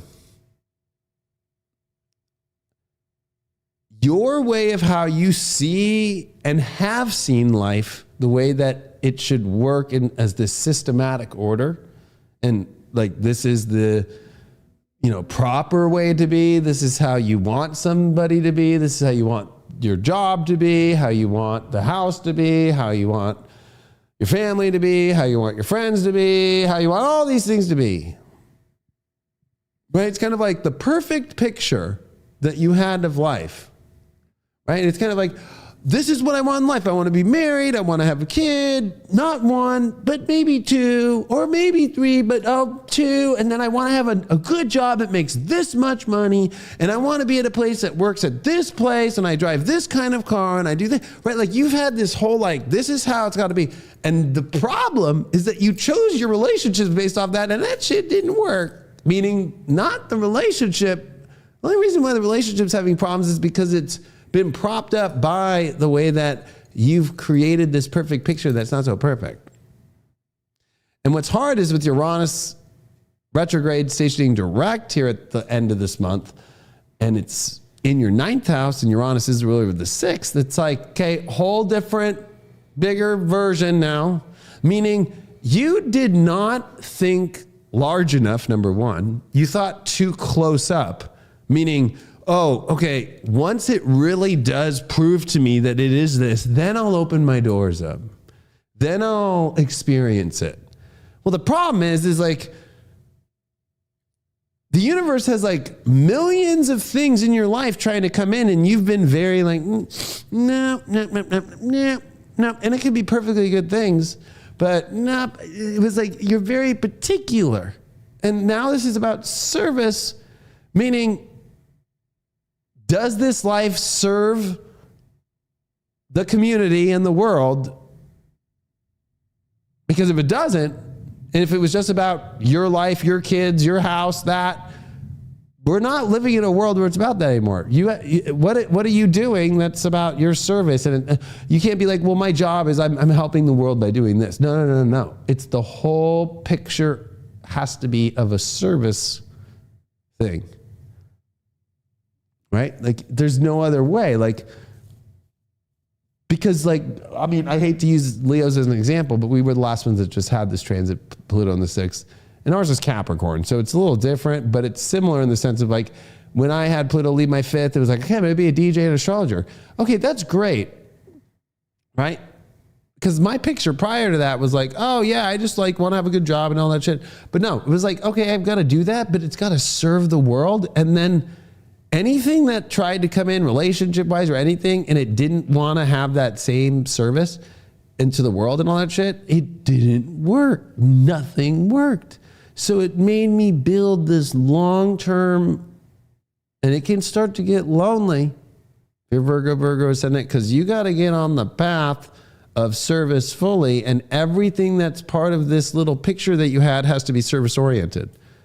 It's almost like turning your whole picture into some nonprofit or something where every floor, every person in your life, including your personal life and family and your partner, all has to be all these different nonprofit divisions of like life and serving the world, and it serving each other and doing something that actually is not so worried about how it looks. That South Node in Virgo is difficult because you can be very hyper-focused now on you and how you want this picture to be more perfect, especially with this load up of Aquarius in the 6th now. And that's the danger. It's like, are you just trying to add on to the same picture? Be like, okay, because it's almost like what you've reached is, well, I got the picture I wanted. It was a small picture. So now it's natural to be like, okay, well, let's expand the picture.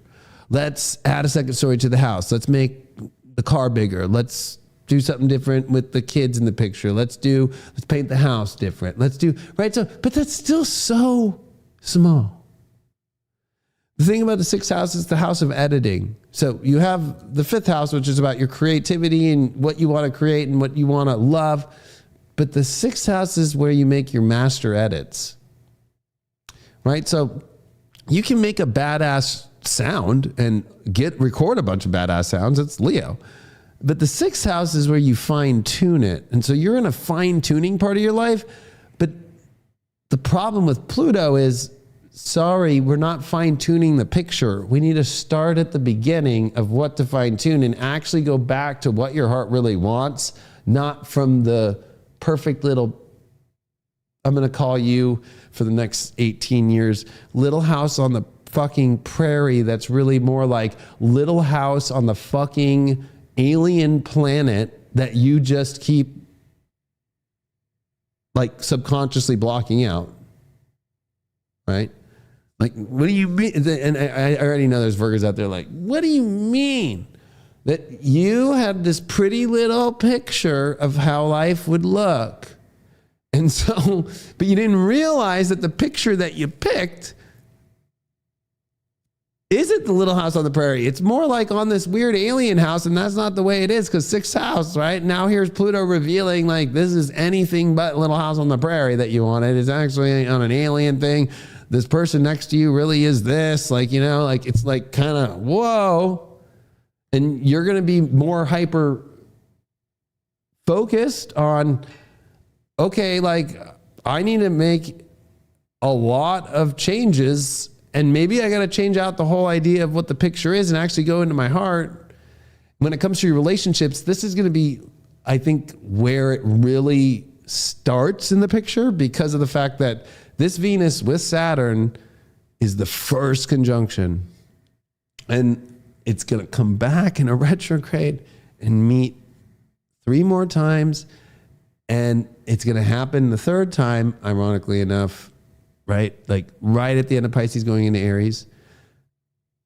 I think it's so interesting because that's your 8th house, but more interesting, the North Node's now here in your 7th house. Like it's time to look at your relationships, even though you're looking at it through your lens of just like your scope of things, your ego, right? I say this to everybody. So Libras, you're going to hear me be all nice to Libras now. Like they're not in their egos anymore. Virgo, your ego is dumb. Like your version of the way you wanted life is what you got to let go of. You got to look at, are you in the right relationships? And you haven't looked at that from an actual view of was that the right picture from prior? So when I was saying earlier, the subconscious things, Pisces, right? Like, my partner's being a fucking this, they do that. I don't know if I like that. I don't know if I like that either, right? All that kind of stuff. It's all bubbling up now. And this Venus Saturn's making you really look at, like, especially because Saturn is the ruler of your 5th house. So you got the ruler of your 5th house. You've got this huge Neptune ruler of your 7th, the actual ruler of the Lord of the house in there. And then you've got Venus in there, which is going to be there multiple times and leave your 7th house and then come back in from the 8th house and retrograde back into the 7th. So 2017 was the last time you went through this. So a lot of Virgos are going to trip their fucking balls off, but like there was a change in your life about your relationship life or romantic life in 2017. The question is, was that the right picture based off the right foundation that now has to be looked at? Like, you just can't keep adding on to the picture. It's like playing on Photoshop and trying to tweak out a picture that doesn't have enough pixels. It's never going to come out as clear and perfect as you want, right? So you kind of have to do some really deep soul searching on, you know, what subconscious stuff is there to work through? Being more transparent in your relationships about how you really feel. Because this Uranus that's going to station direct in the 9th house is like, you have opinions. And you have many opinions that you are not fully letting out. I know you feel like you do get them out, but you don't. Right? Like you have a lot of things that you want to say and values. And this is going to come out in very specific places that haven't been talked about. So this Mercury, Pluto in your 6th, dispositing with a Uranus stationing direct. It really is like, what do you really feel about this, and this? And do you feel positive about it? Where do you not? What's your belief about it? What's your whole look at this, right? And then on top of it, Jupiter retrograde in your 10th house, Mars retrograde in your 11th house, right? So it's like every part of it almost kind of feels like house of cards for you, right? Because it's like the chips are kind of stacking and like all these cards are fucking starting to flop, and you built like a 2-story house of cards. I loved building house of cards when I was young. I'd take many decks and build houses and make 2-3-story houses. After 3 stories, it always fall. But like, you know, it's all starting to fall apart. Mars retrograde in the 11th, after being in Leo in your 12th, has been like, something's not right here, but am I just pushing that? There's a lot of, where have you been just pushing things down? Like, where am I not paying attention to what's going on in my deeper inside core? And my own happiness. And now this Mars in Cancer is like, am I comfortable here? I mean, I think that you have to like realize that you can't go into the world and like find these friendships and people that you always were comfortable with and them there to offer you solace anymore, right? I think that's where it's kind of like the old version of, you know, these places that 8th house is the ruler, right? Mars rules your 8th house and it's retrograde in your 11th. It's like with Chiron being in Aries, it's kind of like, yeah, friendships that you used to trust aren't there anymore.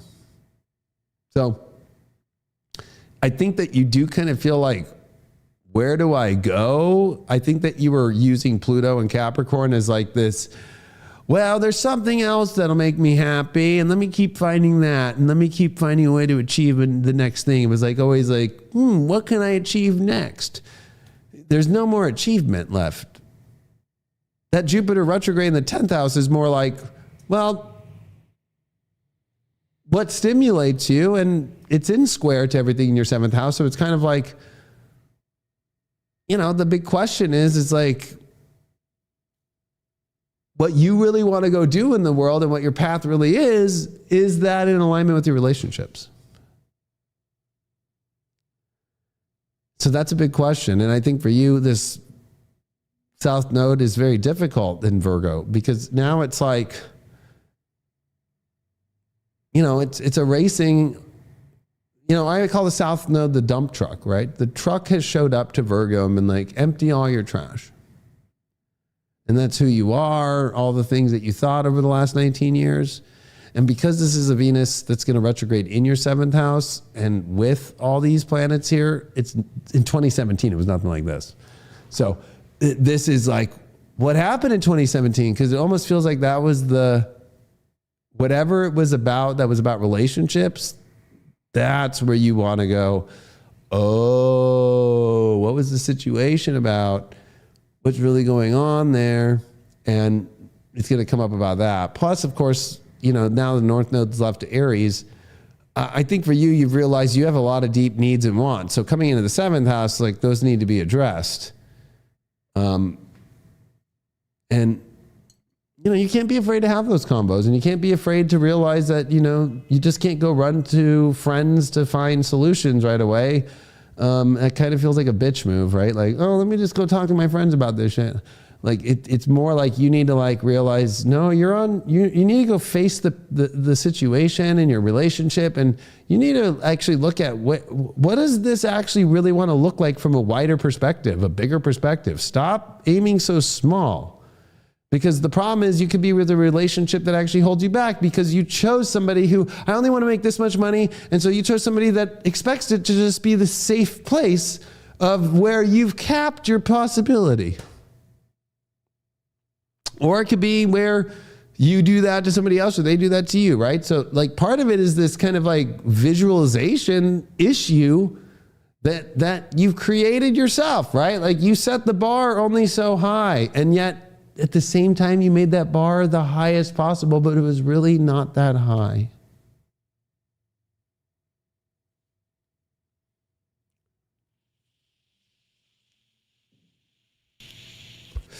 So whoever passed through the gates into your life came through what felt like the highest bar of standards, but the truth is that you were thinking of it so small that it really wasn't that big. So it's kind of like you being in Alice in Wonderland, very Piscean in 7th house, and your partner ate the cookie and has grown bigger or smaller, and you've ate the other cookie that's grown bigger or grown smaller, and you guys are on opposite pages. And if the Mad Hatter is going to come down the street after the little white rabbit goes, help, help, help, and then the Mad Hatter comes around, or actually it's not the Mad Hatter in that one, it's the fucking big, tall fucking whatever he is, fucking goose or whatever, and he's smoking his cigar. He's like, oh God, what? That's the scene in the movie. That's where you're at right now, is when Alice is in the house. That was the picture. And it just being exploded. What do you do next? Have the honest to God like truth and realize that maybe your version of how you want to do life and work and be in this world isn't the way it's supposed to be. And maybe it was because it was kind of projected onto you by other people in the world and all these kind of things. So you have to kind of find it. And you have to see where your partner's at, because this is also a weird transit where are you able to also ask and see what your partner's really thinking about things, or do you avoid that? Maybe you know something else is being felt there. You don't ask. Don't ask and don't tell is not going to work. That's going to be worse. Or if you're a Virgo who's alone, the big issue with that is, gosh, you don't let anything in, do you? Like it's become so small of a thing and such a high bar set that it's still not even that high a bar, but it's fucking, nobody will fit through it, but you don't put yourself in a place where it really is. You're probably obsessed with friends. That's why Mars retrograde in Cancer here is kind of like, that's not where you want to live. Virgos have an issue with like, let me live in the weirdest place where I could still be with like people who can come and kind of go around.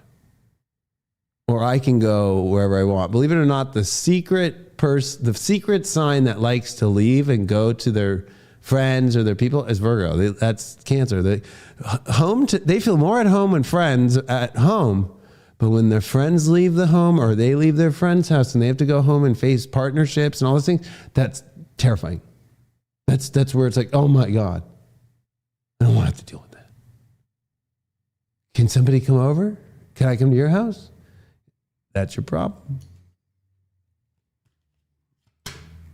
You got the 7 of Cups upright. Boy, is somebody thinking about some new fucking shoes in life and people and situations. Be careful, because I know that you might feel empty and hollow and wanting to see what else is out there in life, but you need to, first of all, before doing anything, like take a step back and go into the situations and be honest, be transparent, and work things through and see what's going on in your relationship world. Right? And if somebody gets, and don't be coming with anger either, or that you understand how you're God's gift to knowing everything, because that'll be the worst thing ever. But if they leave or you leave, at least that starts to see, it might not mean that that's for sure, but at least it starts to get to some of the issues here. You've got issues, whether you like it or not. And you can't just keep running away from them. Right? So, sorry, but I don't want you to be a slave to a life that you believe is great when it's not. But that's also what the astrology is saying. All right, so Libra ascendant. Well, like I said, Libras, congratulations. Libra risings, congratulations. The South Node is out of your first house. I think you finally can feel the relief that you're not so focused on your own self and your own life and how it's going to go for yourself. I hope that you picked up some amazing relationships and beautiful, more harmonious life.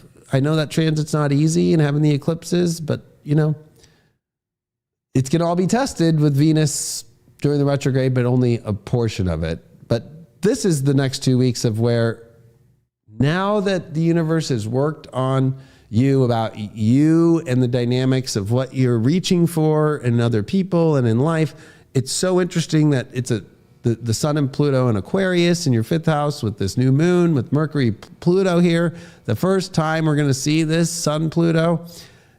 It's really about love and how do you crack open your heart.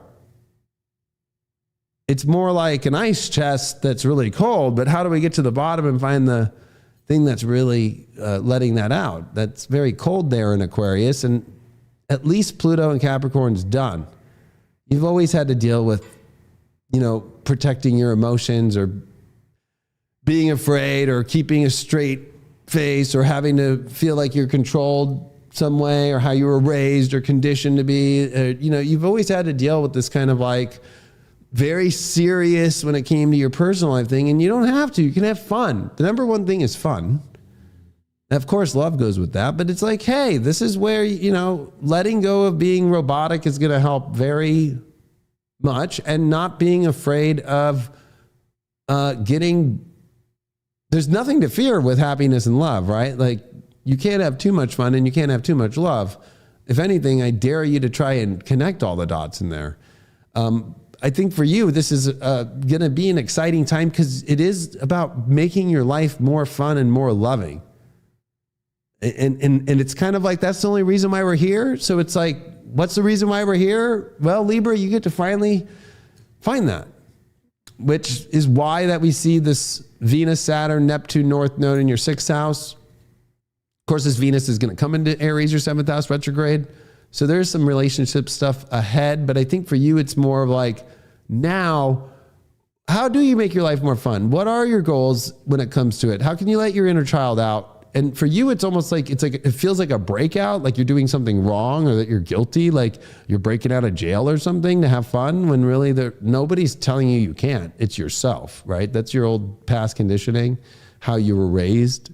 So this is a whole different world now. It's possible. Like, go have more fun. Let go a little bit of what you think it's supposed to look like with that South Node now in the 12th, with Mars retrograde in the 10th.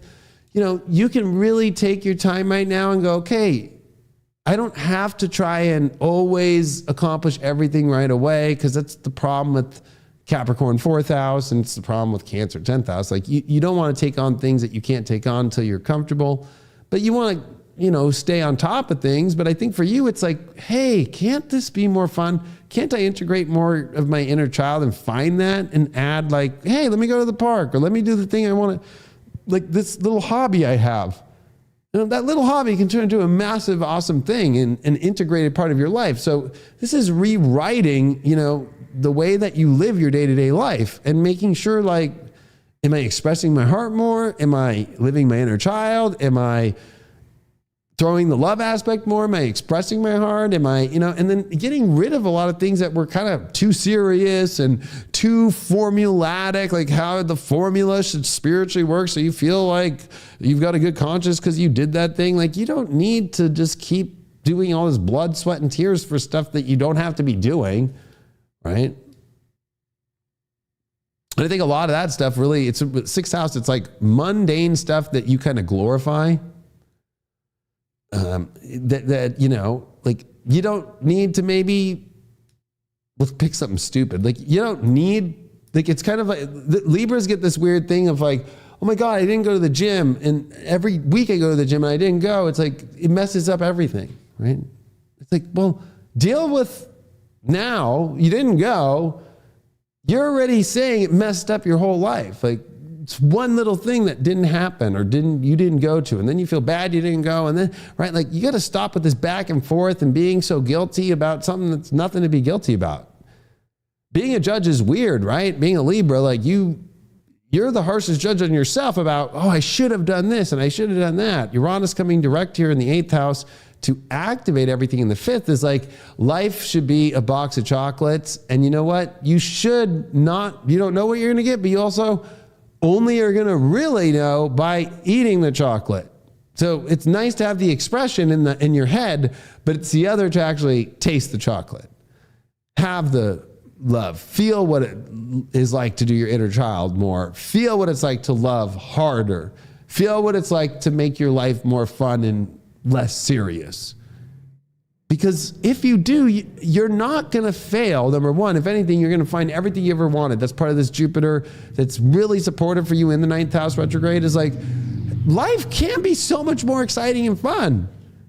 And honestly, it could be way more of what you've always wanted by actually not having so much pressure that you put on yourself and the expectations that you think you should have, and closed up energy that no longer needs to be there. And this South Node in Virgo is saying, yeah, let's let go in this 12th house of like all these like little ideas of how life should look and how I should be on this kind of course and I should be doing this rhythm of life and it should look like this. And if it's not like this, then it's bad. And you gotta let all that shit go. I really think that you're at the dawn of like the best next 2 decades of your life. But it's really now about allowing it to just be that within yourself and actually enjoying it. Letting go of a lot of stress, because, this is a lot of 6th house, so there could be this health aspect. But I think because it is Venus exalted and it's Saturn and it's not that strong and you're done with all the Capricorn transits of Pluto, I feel like this is like how your health is affected, not off emotions, but if you're expressing your heart fully, right? So if you're not expressing your heart, you're not letting your inner child out. You're not loving hard. You're not, remember, you can't be in love with your friends anymore. That's over. You got that. That was the 2000s until it's not coming back. So your best friends aren't your lovers anymore, even though they weren't, but it kind of felt like they were, you always never took the lover seriously as your best friend. I think you're at the dawn of the best time ever. I think that you do still have a lot of healing and a lot of work to do with Chiron there in Aries. I mean, we're getting ready for Mars retrograde to square that. And we're also getting, ready to see some really intense stuff come into Aries and be with Chiron to finish it off in the next year. But I think that for you, it's like the healing in relationships is now on a much more basic level. Like, do you show up with your heart? Do you just show up with, showing up with the chocolate? Uranus direct in the 8th in Taurus. Like, hey, who knows what's going to happen, right? Stop worrying about, because I think that what Libras are removing is like this fear that you can't even describe of like, if I show up with my heart fully, what will happen? The answer is it's an experience. It's only something that you'll be able to define with your own feeling. But it's better to see that than not. So I think it's like creating a new code of life. Like, Am I allowing myself to feel this with my heart fully? Am I allowing myself, or am I trying to beta test? Am I trying to put it in the lab first in my mind and try and calculate why I expressed myself, but why are they reacting this way? Let all that shit go. Fucking keep blasting doors open of happiness and love. And, you know, you have to look at the heart different, right? The sun, Leo, right, is the 5th house. But, you know, Leo is Leo, right? Which is like, there's just one, you look up, there it is. Bop! Right? Okay? It's a Leo. Aquarian is all these little trap doors and all these little doors, and there's like a little bit of light. But when they all open up at the same time, then it's the same amount of light. Your problem is like you have like couple open, thousands closed, thousands open, different times. Like you just need to just go, it's kind of like blinds. Let all the blinds open and see what happens. Wah! But the problem is you kind of incrementally are like, but when I get this done and when my schedule has this, then I'll open up my happiness more. And when I have this accomplished and when I do, that's the problem. Right? Like you're never going to get the full light in the room, right? Like you're never going to get the full light of your life by just always, well, when I've done that and when this happens and when, and that's the problem in the 6th house there. Nobody has ever said that about fucking the heart with Aquarius as 5th house and Leo, right? Is an understanding of the heart is like, Leo is the sun. It's like, bang, right? It's like, whoa, right? Aquarius is like all these little fucking, you can just imagine all these little tiny doors, and all these weird things. Well, there's a little timer on that door and it's not ready yet to open. It's like, shut the fuck up, open the fucking door. I know you got an emergency fucking exit. Well, you should have an emergency, turn all the doors on. Your issue's always been exit as well, Libra, when it comes to love. Yours should be the opposite of like, how much more can I go in and open into, right? You know how to exit. You're too much of a master of that. You got the 9 of Pentacles. So, well, I mean, I think you're learning that the more that you show up with beauty and with your value, and what you honestly are in that space where it attracts just even the little things that are positive around you, then you can attract anything. So I think that's going to be the focus now is like, hey, your attitude, not stressed out and knowing how to attract energy is going to be badass. But if you have all the doors closed, only a couple open, it kind of feels like, is that a heart or is that not? All right. Scorpio. Uh-oh. Dun, dun, dun. I feel like the little hamster, like, Scorpio, sending it. Well, welcome to the haunted mansion of Scorpio's feelings.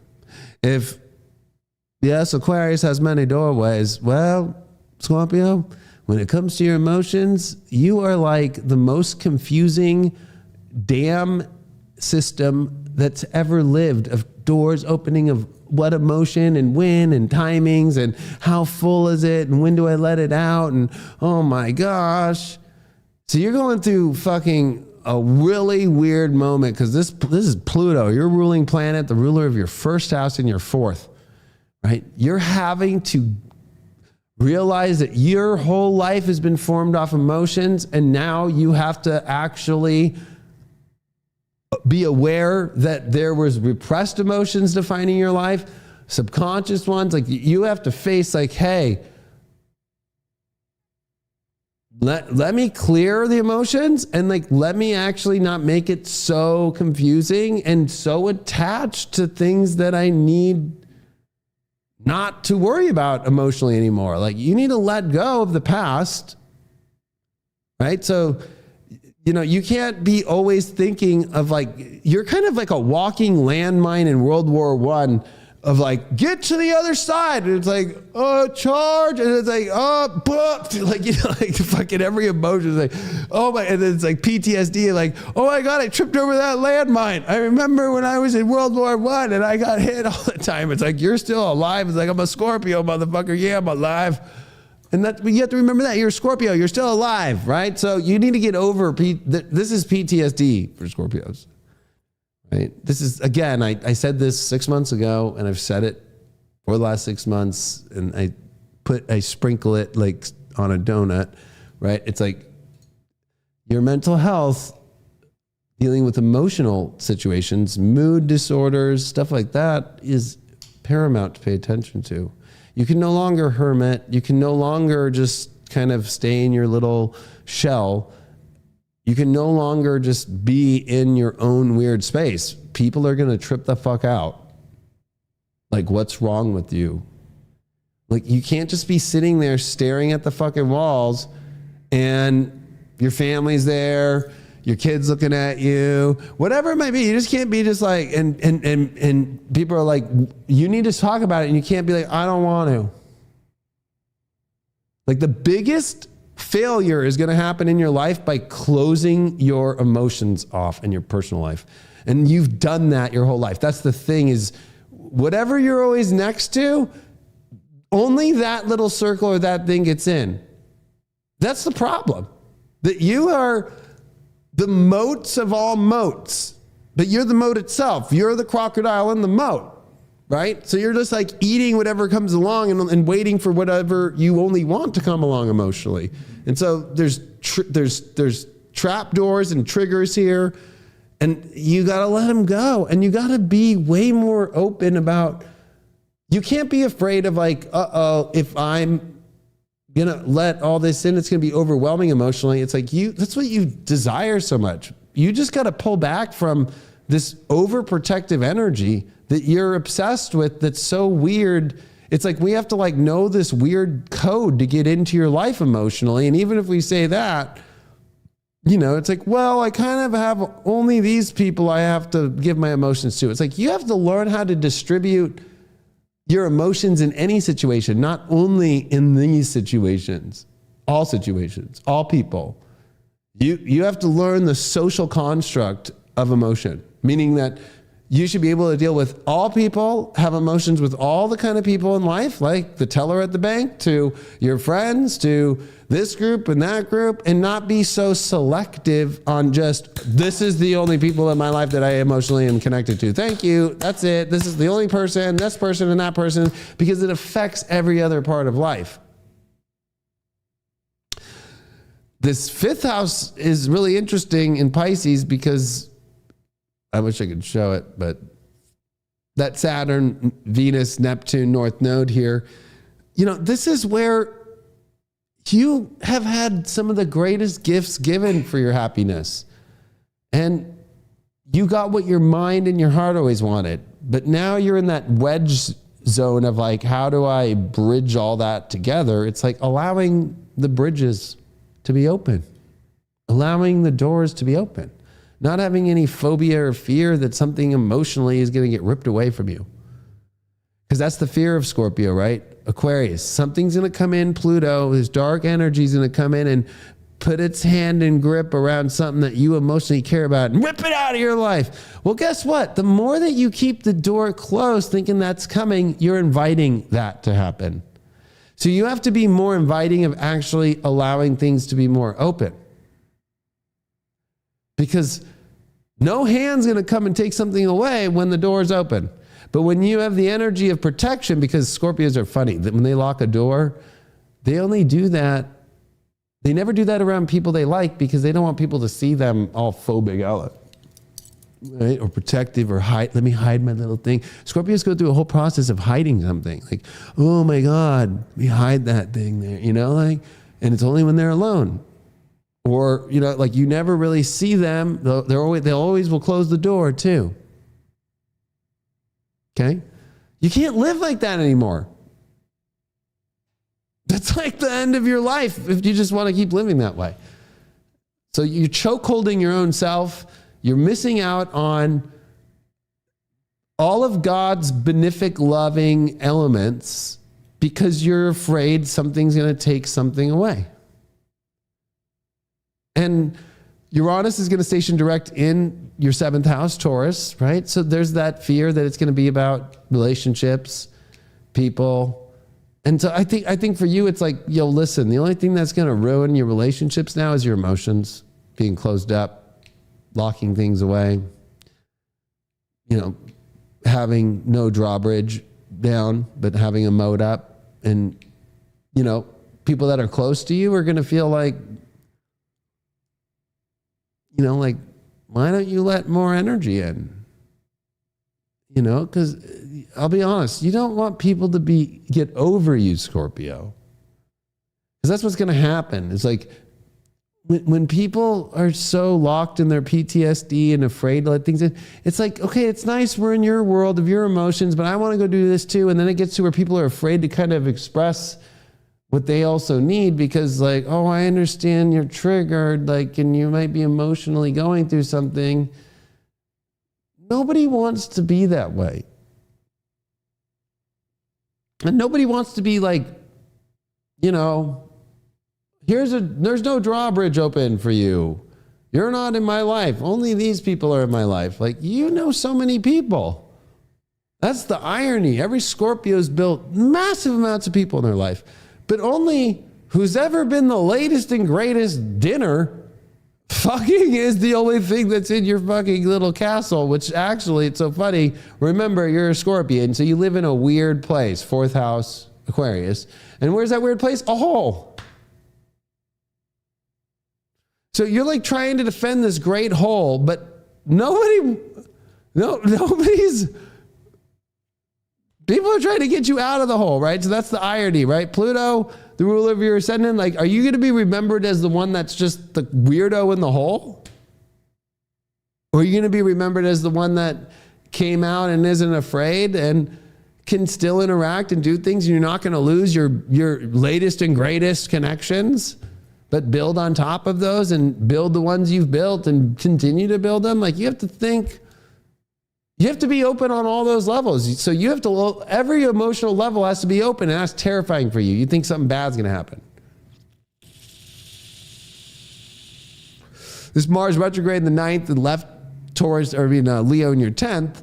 I think that, you're kind of like retreating into this like mixture with this Pluto Aquarius, mixture with this Venus Saturn that's going to be here for a long time in your 5th. Like life can be happier, and you're wondering where that happens. But at the same time, when it comes to your career and your work life, it's kind of like, that's not going to be the driving, motivating force to make you happy, right? Because also, you want to keep your little hole nice. So that Mars retrograde has been in opposition to Pluto already.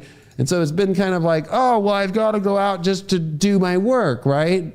Well, you're never going to be happy if it's just for that. And so you have to find what really makes you the happiest in your long-term life, your work life.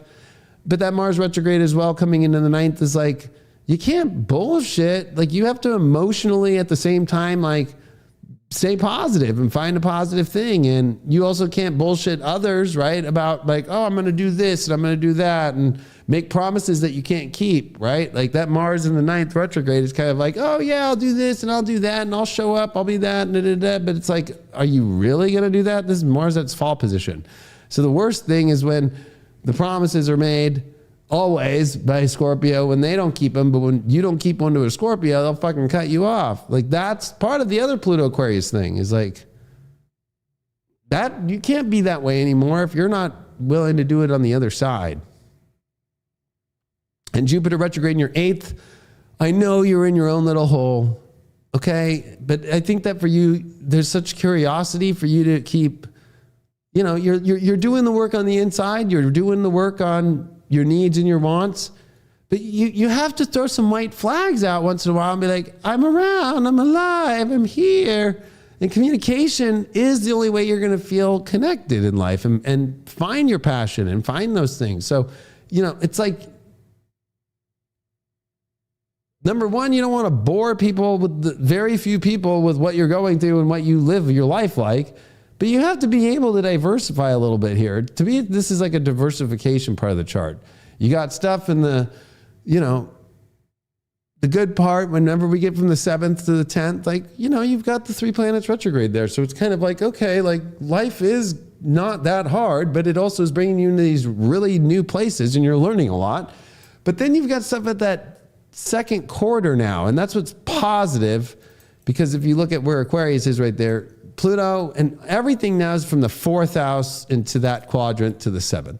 And what that quadrant's about is, realizing you're not trying to figure out who you are. Things can start to be coming together and starting to be grown and built. And so it's like you're doing both. There's places where you've built things and it's starting to finally go somewhere, and you're kind of learning, like, will it sustain or not? But at the same time, like, you finally have reached this bedrock in your life that's the cornerstone of what things will be like now. So everything that happened prior that was bad, you have to let go of. And so this is the south node also in your 11th house, right? So like, this is where, when it came to your social life and everything, it's like, yeah, it's going to look way different. And I know that you want it to look a certain way or the right time or all that shit, but it's North Node in Pisces. It's about Scorpio's deepest lesson, it's to spiritually love and have all those wide open doors, not closed. So, like, you don't want to be the old person that's in the hole, because that's like what World War I was like, in trenches. Like, you in a trench, huddled with your, and what's funny is whatever you're with is what was ever your last dinner, meaning whatever was your last passion. So it's kind of like, those are the only people that are in the trenches with you, and they're going to leave. The only thing you should be scared of are the people leaving you, because you're so closed off. So I hope that wakes you up on this next 2 weeks, because there is no... starting on January 21st, after that, that's where you come into this new cornerstone. So, you might be listening to this now into these first couple of days and being like, yeah, I don't know what he's talking about, because you're in your head still. Right? So,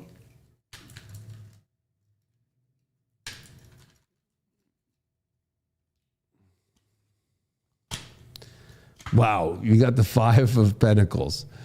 Oh, boy.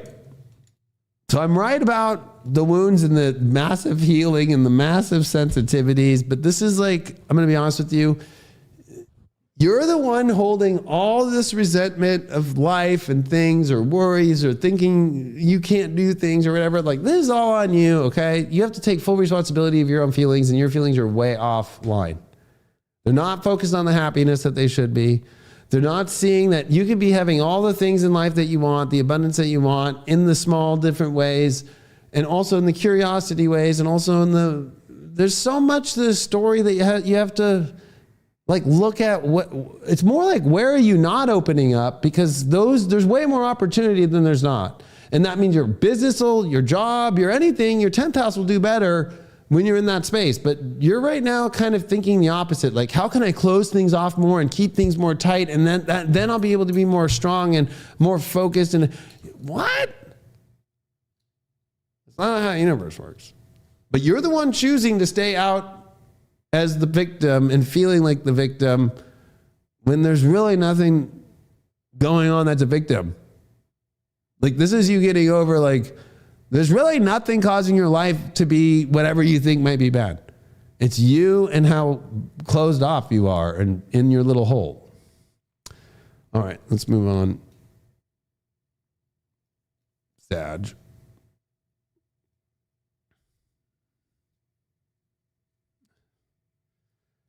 All right. Well, welcome, Sagittarius, to the 3rd house of wonders, not your normal house. The opposite house, kind of like how Geminis are in the 9th house, or in your house. And guess what? Welcome to Gemini life. You need to be in the little environment and stop thinking so big. Although you can think far out. You can think in all these wild ways, but this is the 3rd house. So let's start with communication. I was born with Pluto in the 3rd. I know Pluto in the 3rd well. You have to bring depth into combos now that's not philosophical. I know that's hard, because actually it's not that hard, but it really is funny, because, you think that's such a great thing. Like, let's have a talk that's way far out there and cool, but it's like, no, we need substance. Right?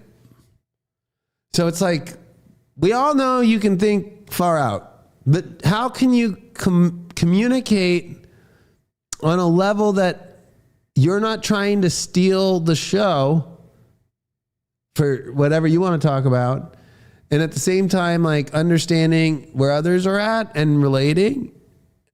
And this is also the third house, so it's really weird because this is the house where it comes into your transportation, making sure that you're in scenarios where you're close to everything that you need and stop making things harder on yourself. Like, oh, I'm going to go journey over on this big thing, and I'm going to go here, I'm going to go there. It's always, I'm going to go. It's like, can you just like become like, kind of reminds me of somebody working at like a mini golf place. Like, you know, you have to understand something and put yourself in the place that's badass, but like stay in the flow and stay in the day to day and stay in the now and stay in the moment. And I think for you, this is about the more of like, what's your message? And the only way you're going to know your message is being in that smaller space where you understand things more. So a better example than a fucking mini golf. That's like mini golf. That's funny though, because that's so not Sag. But it's like, you know, like a library, right? But not always searching for a new book. You're staying in one section and on one subject and, you know, really getting all the information, right? Like that's where you're going to get your message. You need to focus. With everything happening in Pisces, this Venus, Saturn, Neptune, I know it's been messy in your home life, okay? In your foundation and trying to find a safe space. But you have to start first with this third house because that comes before. And now at least we've moved here. At least Pluto's out of Capricorn now, okay? Like I think you've learned the big lesson that, you know, trying to go for the big money or be with somebody because whatever they provide or whatever, it doesn't mean shit. So the big question for you now is like, okay, can you communicate to people on where they're at? And do you have some facts to back up all of it with instead of like, well, I think, or, well, I've heard, or, you know, trying to also act like you know about it when you don't. So it's more about being like, you know what? I don't know about that. Why don't you tell me about that? I mean, it's really weird because it's very philosophical. Although to me, I think the third house is like really powerful because it forces you to focus and it's going to give you massive ADHD, especially in Aquarius here, right? Like your mind's going to be in every little corner, but like, how are you going to round yourself up? And so you have to look at your life because being a Sag or Jupiter, you just want to go everywhere. This is not the time. The next 20 years, it's not about big travel. It's about short trips, coming back, same environment until the next environment comes. And that's usually like 2.5 years, 3 years. And then it kind of is like, let's move on to the next thing. Right? Like, and I think that for you, it's kind of like close down all this, everything you want to try and understand in the universe and world. And what's the main subject matter? Because that's why emotionally it's all messy, is because you have every door open. So it's opposite in Scorpio. You have every door open. And so what does that that means that, yeah, of course, like the house is going to, some rooms might be clean, but the rest of the house is like, oh, we haven't been there in a while. Oh, it's fucking, there was a leak and oh my God, I forgot. And oh my God, there's a crocodile in there and there's fucking mold. Like, you know, like that's all the, what? Like, you know, don't open that door now. Fucking close that one. Like you have to start,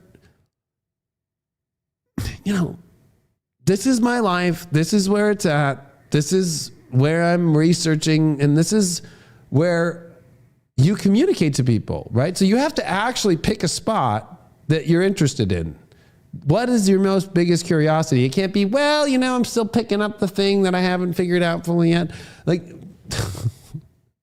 you know, that's a Sag problem. Like, well, you know, the next thing, and I'm back doing that again. I'm doing that again. Yep, I've been thinking about, and like, you're going to sound like a country singer at some point. Like, well, you know, the next thing I'm going to do that again. Like, you got to get over that. Like, this whole, like, same story that really is you afraid to make a commitment in your mind to, like, this is what my truth is. and this is what I'm going to fully dedicate myself to. So even though you think you've dedicated yourself, you haven't even come close to dedicating. Pluto in the third is, I'm a fucking astrologer that does it this way, and I'm going to speak it, and I'm going to do a fucking video every day.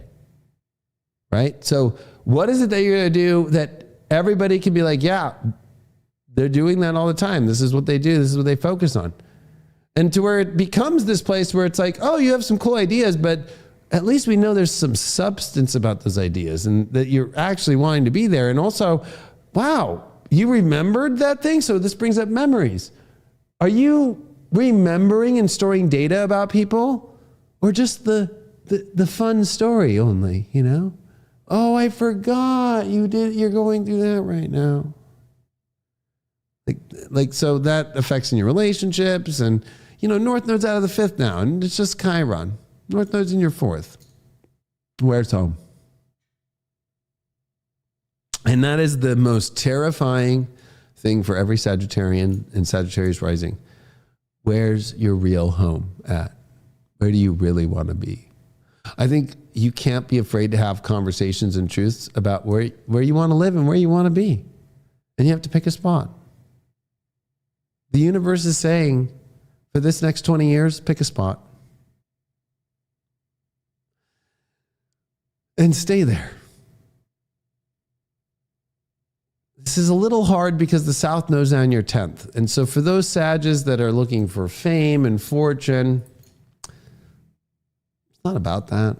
It's not about your career. It's about where you live. So trust me, I became the biggest I ever was to make this now in 2013, 14, and 15 with North Node and Scorpio, especially 2013 and 14, when it was in my fourth house. And you know what it was? I was like, I'm staying in Southern California. I'm going to stay in LA and Hollywood. And I'm just going to do videos out of here. And I'm going to get this apartment. And I'm going to have my green screen. And I'm just going to do deep astrology and do all these things right here. I'm just going to do it. I'm not going to just keep moving and figuring it all out. I fucking built everything. And it wasn't because of like, oh, the universe is coming through with some big transits in my 10th house. No, it's the fourth house. You commit and stop being in these slidey situations or the rent a place like, oh, hold on, I'm not really the owner, I'm not really the leasee, but I'm kind of renting the room and I'll be in and out for this next month. Or, oh, I'm with the partner who wants to live here, but I don't want to live here. Like, you can't do that no more. It's not going to work. And you have to actually be honest with yourself. Like, so the other thing is being honest.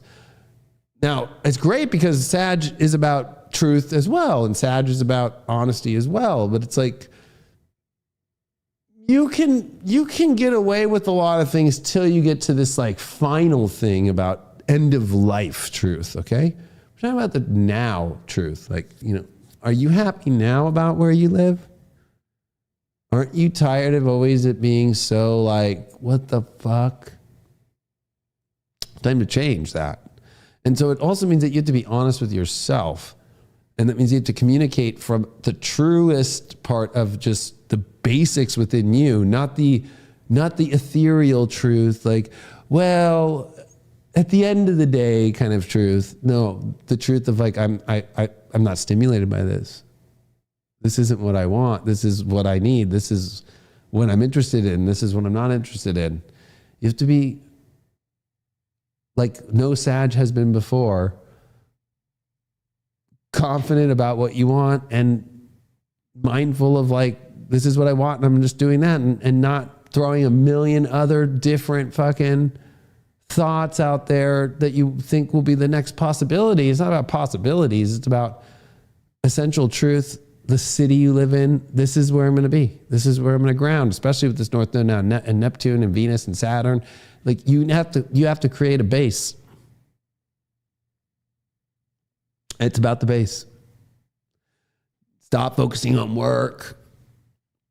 Focus on the base and do that in your work, and then it will be fine.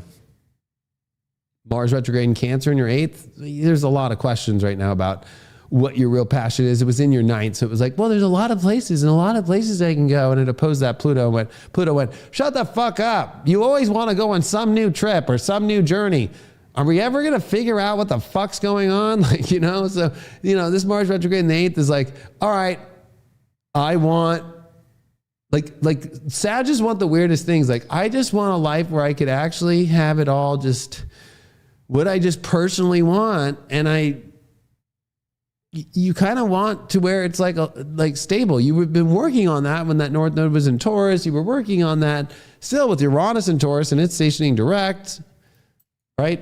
And it's dispositing the 3rd house. So it's saying like there's stress, but the stress is because you need to choose what the essential truth is like, hey, where's the location? Where's the routine? Where's the city? Where's the spot where you can just really focus and stop thinking about what if I do this instead? Like the what if is the problem. Like, well, what if I miss out on this? You're not missing out because you're gonna fucking get what you actually want in your life because you made a choice in your mind and this is your essential truth. So the idea of like, what if, get rid of that.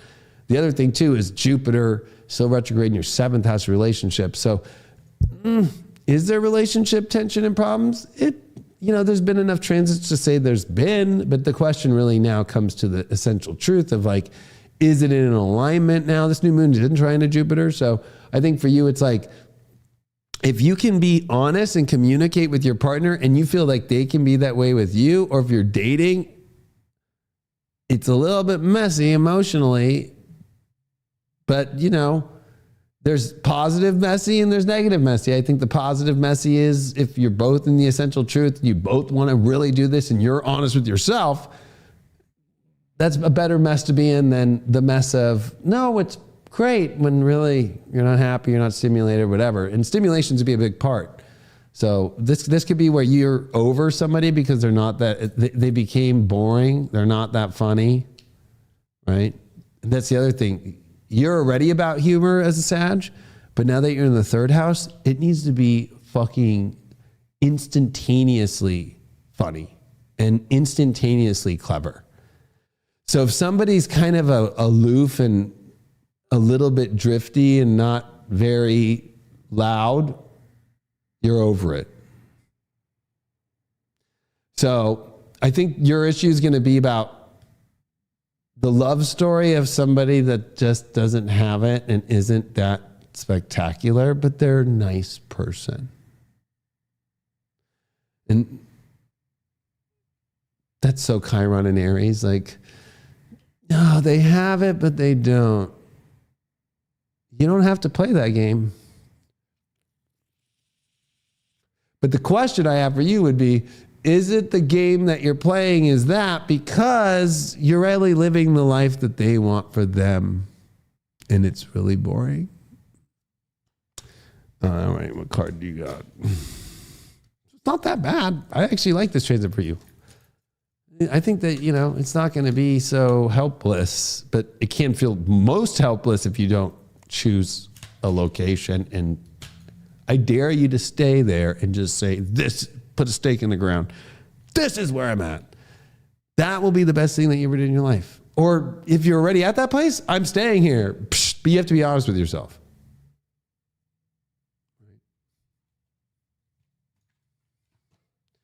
Seven of Swords reversed. Yeah, you got to be honest with yourself.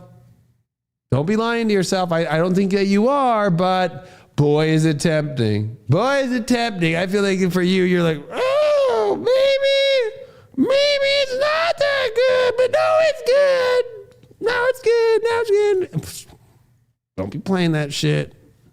You're going to be hearing that little fucking voice in my thing. Oh my God. Like, you know, like fucking, geez. You know what?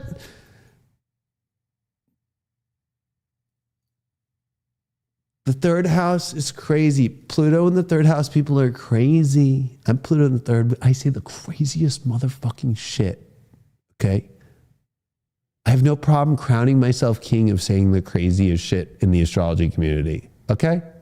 So fucking, where's your crown now of crazy?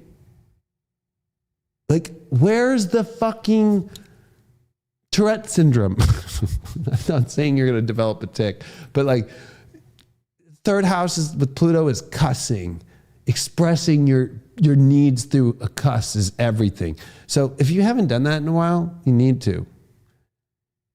Like, and then if you do that, why do you do that only in private, but not more in public or more around people? Like, and so you're more known about how you communicate. Like, you know, like, where's your crazy? Because it's not like you're crazy, but you're crazy, cool, and spunky and radically spontaneous, but now grounded and clever now and quick-witted now, if you dare to be. And if you're with people who are not, I feel fucking sorry for you as fuck. All right. Capricorn. Oh, hell, on this January 21st, it's going to be no more Capricorn, Pluto, and just, I hate, this is going to be the hard part, okay, Capricorn? When Pluto leaves, it's like a creep ball that's watching you, right? It's like the stalker watching you, but it's gone. It's like the cops wiretapping your phones. Now they're not. So what it means is,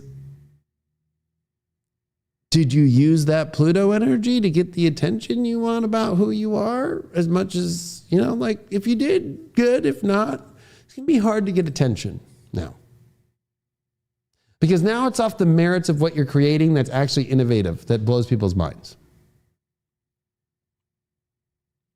So it's not off your personality anymore. It's not off what you're doing, except what you're creating. And it better be radically different and bomb. Now, Mars is retrograde in your 7th house. When we did the sun signs at the end of 2024 coming in this year, I was telling you all, like, you know, is the agent showed up?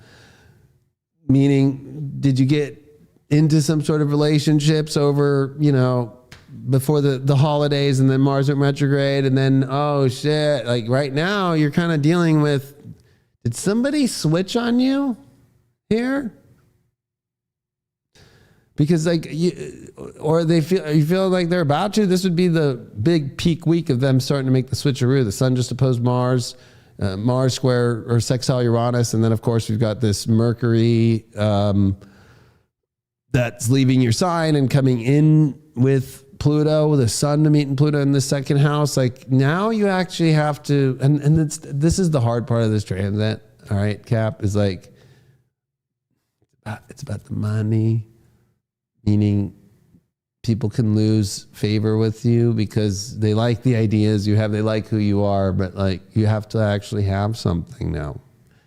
It has to blow people's minds. And I think that's the pressure of Capricorn, of why you guys are so strict about a routine and a plan, especially, and to reach your goals, because it's an innovative thing that you always want to do, and a radical, beautiful, cool thing. But a Capricorn that's got a cool idea but not doing it, which is very all this 3rd house in Pisces. So it's like the dream's there, and you know what? That North Node in the 3rd house, keep focusing on the message. But stop focusing on like what's the long-term vision of it. Like just focus like, this is what I'm doing and this is what it's going to do.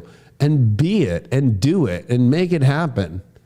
But you're going to lose favor by people who are going to get bored with you, and you're going to have to be okay with it, because you're going to be in that in-between thing. It's kind of like, let's say you're going to grow long hair and your hair is kind of halfway and people are like, I can't see it yet. Sorry, right?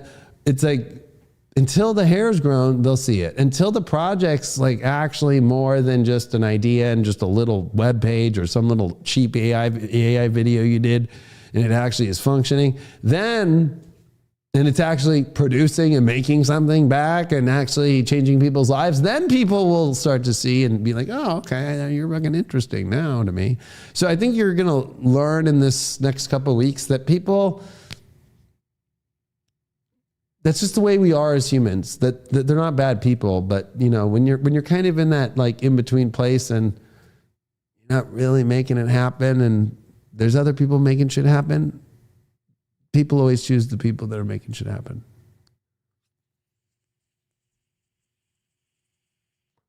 So The good news is I think you need some time to be able to do some crazy, cool ideas and stuff. Uranus stationing direct in your 5th house. I mean, dispositing that 2nd house, it's going to be about you really want somebody's happiness, but somebody's happiness, they don't know how to give it to you because they're unsure of if it will pay off in the long run. Or if you could even pay for the next day. Or be able to provide. So what happens whenever there's big transits in the 2nd house? I see this every reading all the time.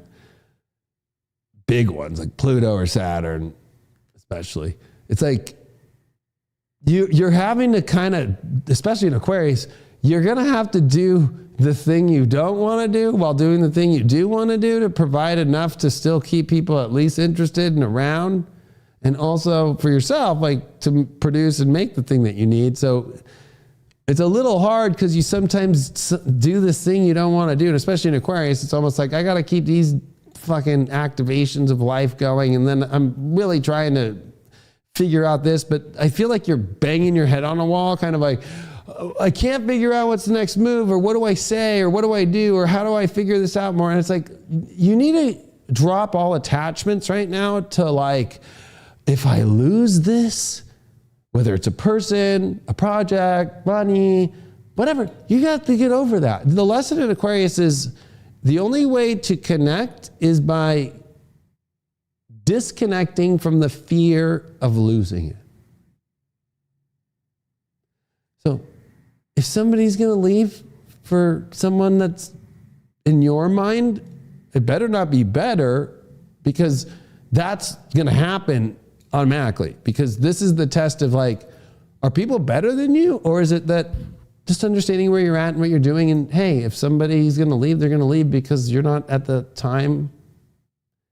You got to stop trying to convince people. Whenever it's a loaded 2nd and a loaded 3rd, it's about trying to always convince about the thing that's being done or what I am, and why don't you see what I'm doing? And I've told you already what it is, and da da da da da. Get out of that. If what you're doing is so great, it's not going to happen right away. The 2nd house is a slow house, and Pluto is really slow. Especially, it's slower than it was in Capricorn for the last 16 years. So you have to realize, this is time for a lot of pieces to come together. And you know what? When it comes to Mars retrograde in the 7th house, instantly as you come out of Pluto, after 16 years, is you don't want anybody around who's not in for the long, long term anyway. Okay? And you don't want anybody that's against you because of their quick emotions and their quick needs that they need right now.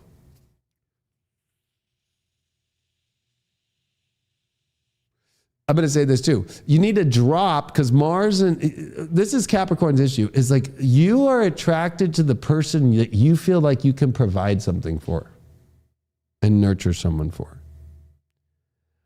That's where you'll get really fucking stuck. Okay, because right now you're not in a place where you can provide all the things that you want to be able to. So, are you sure you're not so happy about the person, the project, or the thing that you're after? Whatever you're after, Mars in the 7th is on the horizon line, on that western horizon, whatever you're after. Are you just after something because, well, I feel like I can provide something, or this is like. You have to master the art of just like letting go of like these things and people or situations that really don't matter. If you really get to the bottom of it, like, is it worth me getting all like fanatical about trying to figure it out and trying to prove my love, or trying to give every like reason and every fact of what I've already said? And that's like the worst place to be. I remember, we all go through these kind of transits, and this is that transit where, you just can't convince somebody. They have to be there already, and not a lot of people are going to be there. But the people that are, usually the people that are not the role that they are the people that you want in your life, but they're not the role that like you're really looking for. Because Mars retrograde in the 7th is like, oh, I have this role I'm looking for somebody to be in my life. And it's usually in like love or something like that. And like, but that person that's that one role you want them to be, they can't be it. So, and you can't convince them. Or you might, you're going to be on the worst end of the stick if you're trying to change them. Like, oh my God, you know what? I know you could be so much more and da-da-da-da. Yeah, because now you're giving all that energy that you're trying to do for yourself to them.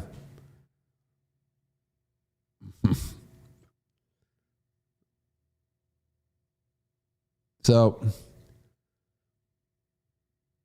you know, you're going to attract people because of what you're creating that's different, unique, and edgy on its own.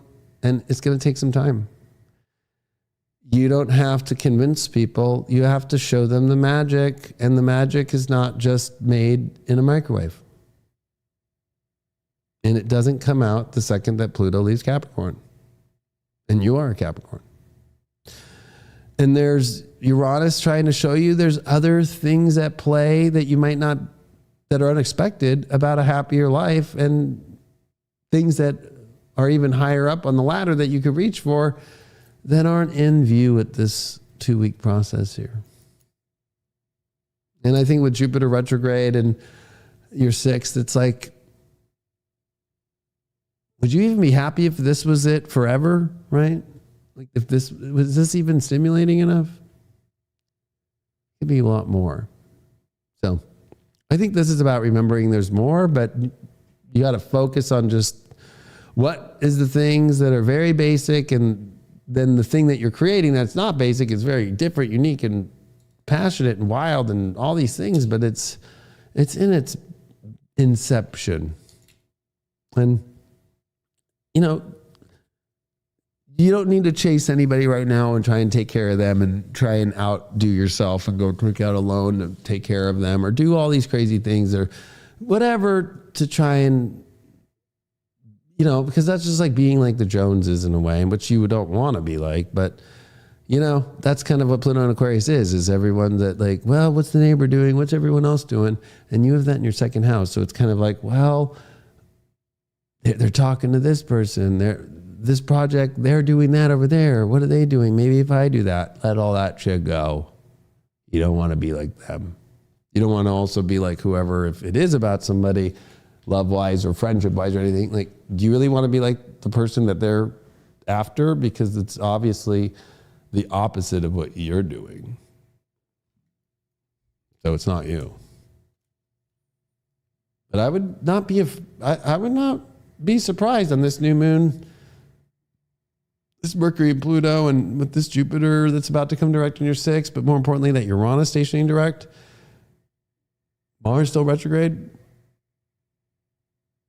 Yeah, your relationship, love life thing, that's a very tricky place. It might not be the end, but it also might not be continuing, and it might not be the new start that you think it is. Whatever place it is, it's not what you think, and it doesn't have to go to the worst place, but, you know, you don't need to, don't try to convince, don't try to, you know, sell the story about yourself or sell the way, you shouldn't have to sell yourself to be wanted. Not a good feeling. Desperation is a very,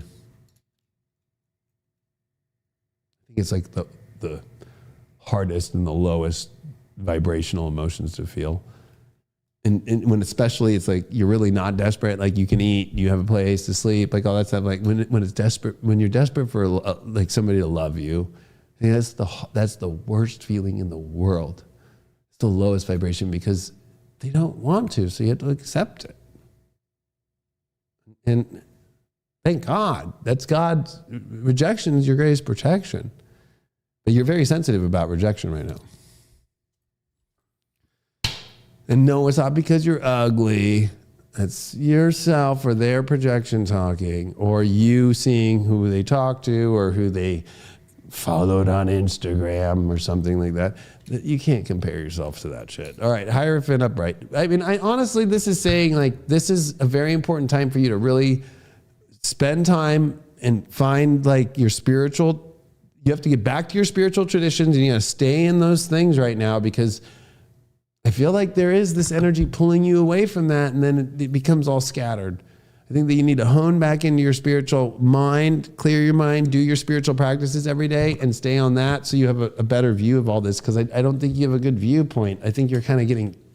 I feel like there's energy that's from outside trying to suck you in, and it's taking your energy away from all these great things you could be doing. But you have like ADHD like a motherfucker now with Pluto in the second about trying to figure out how to create something. But that third house with Neptune, Mercury, that's, well, not Mercury, but Venus, Saturn, like, you know, it's like, it's time to focus on things that you could be creating. And I know it seems like it's so far away or so out there, but the longer that you just keep saying you're going to do it and not, that's where it gets worse. All right, Aquarius.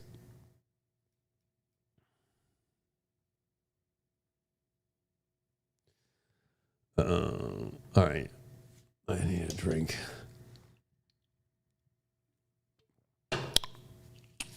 Aquarius rising. Boop, boop, boop, boop, boop.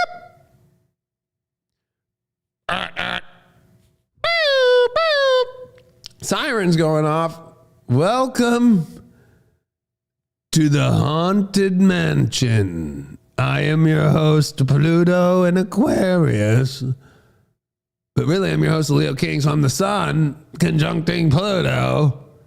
So a Leo and a Scorpio decide to go check in on their Aquarian friend.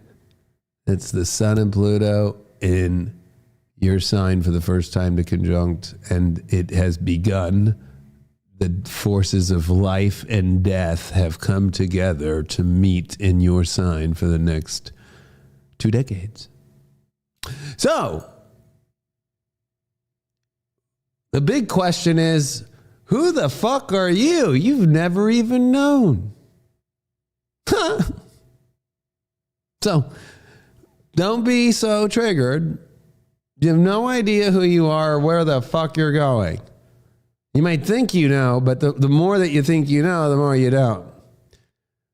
You're going to have to go reach to the deepest part of your whole entire life to find what you really are, what you really want to be.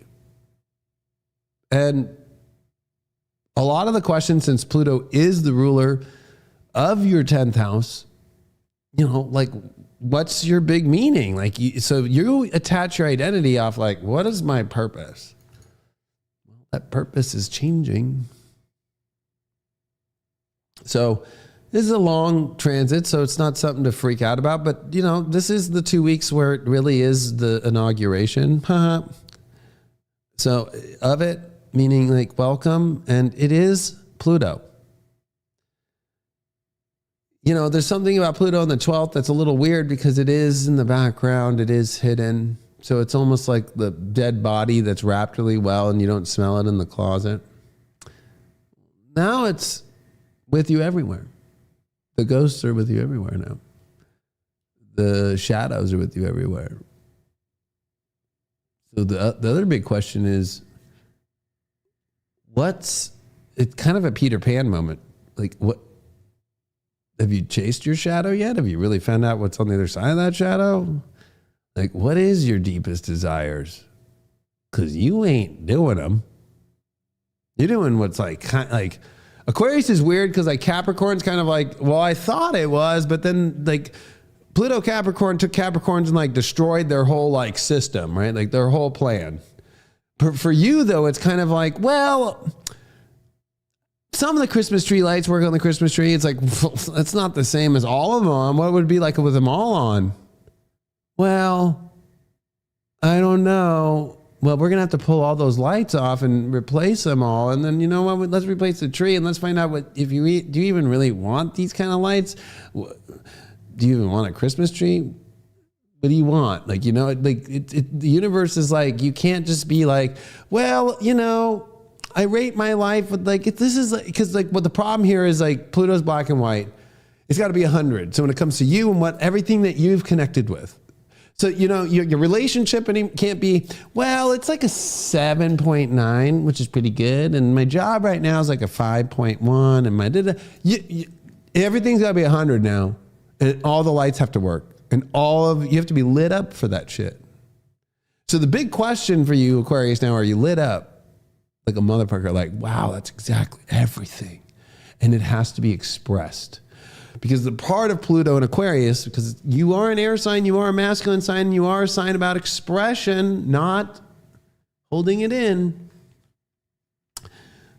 Where is the expression of it? Like, where's the real fucking juice that juiced up about life and what you are and who you are?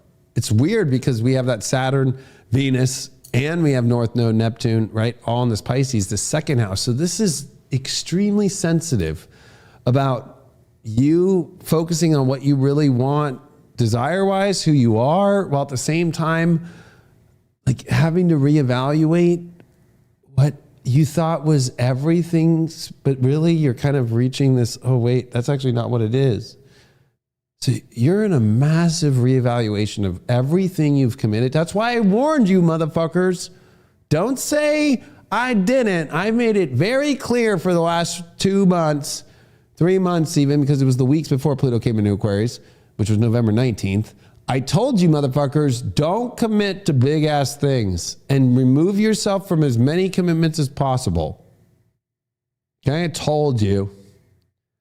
Because now you're like, well, it's kind of hard to back out.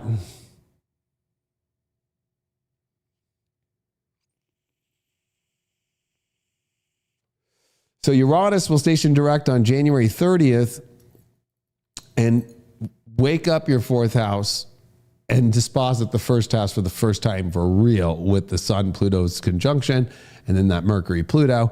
And so your whole foundation, your home, your emotional life, your personal life is about to go through fucking... And this is what happens at the beginning of Pluto transit anyway. So, if you're somebody who really doesn't study astrology or you're in denial of this, go read about Pluto.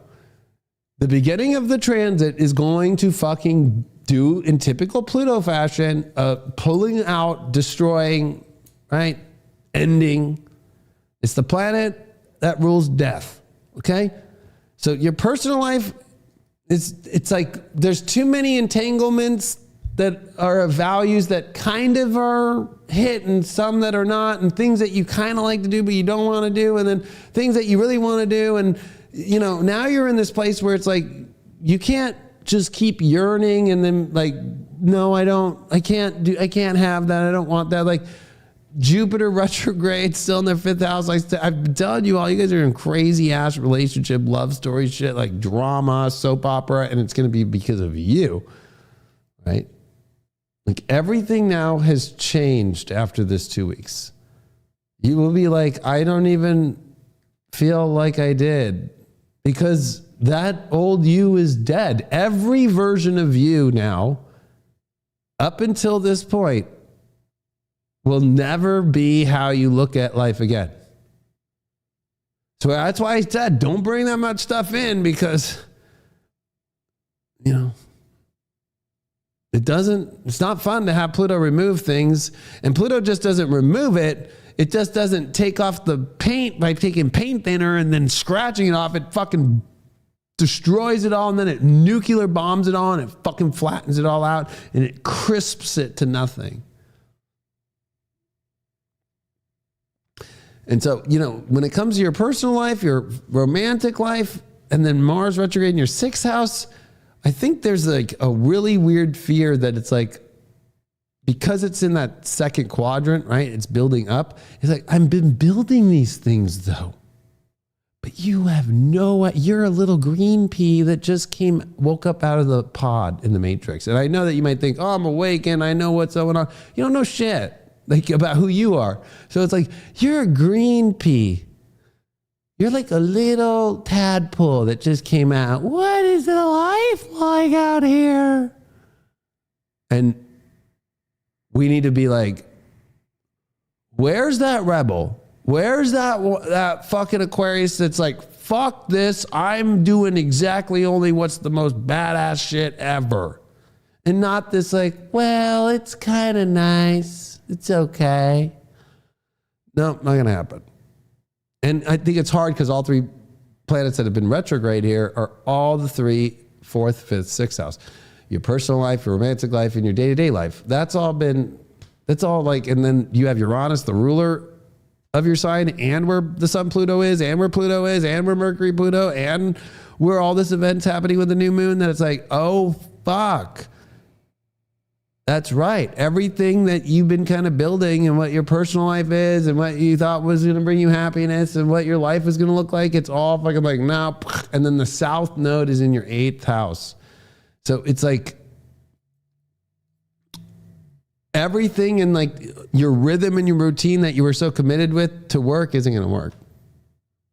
Right? So all the things that you thought would stay forever and they were just temporary things. This is North Node in the 2nd house. It's like letting go of things that you value. To be an Aquarius and detached, of course, Pisces is going to be the 2nd house.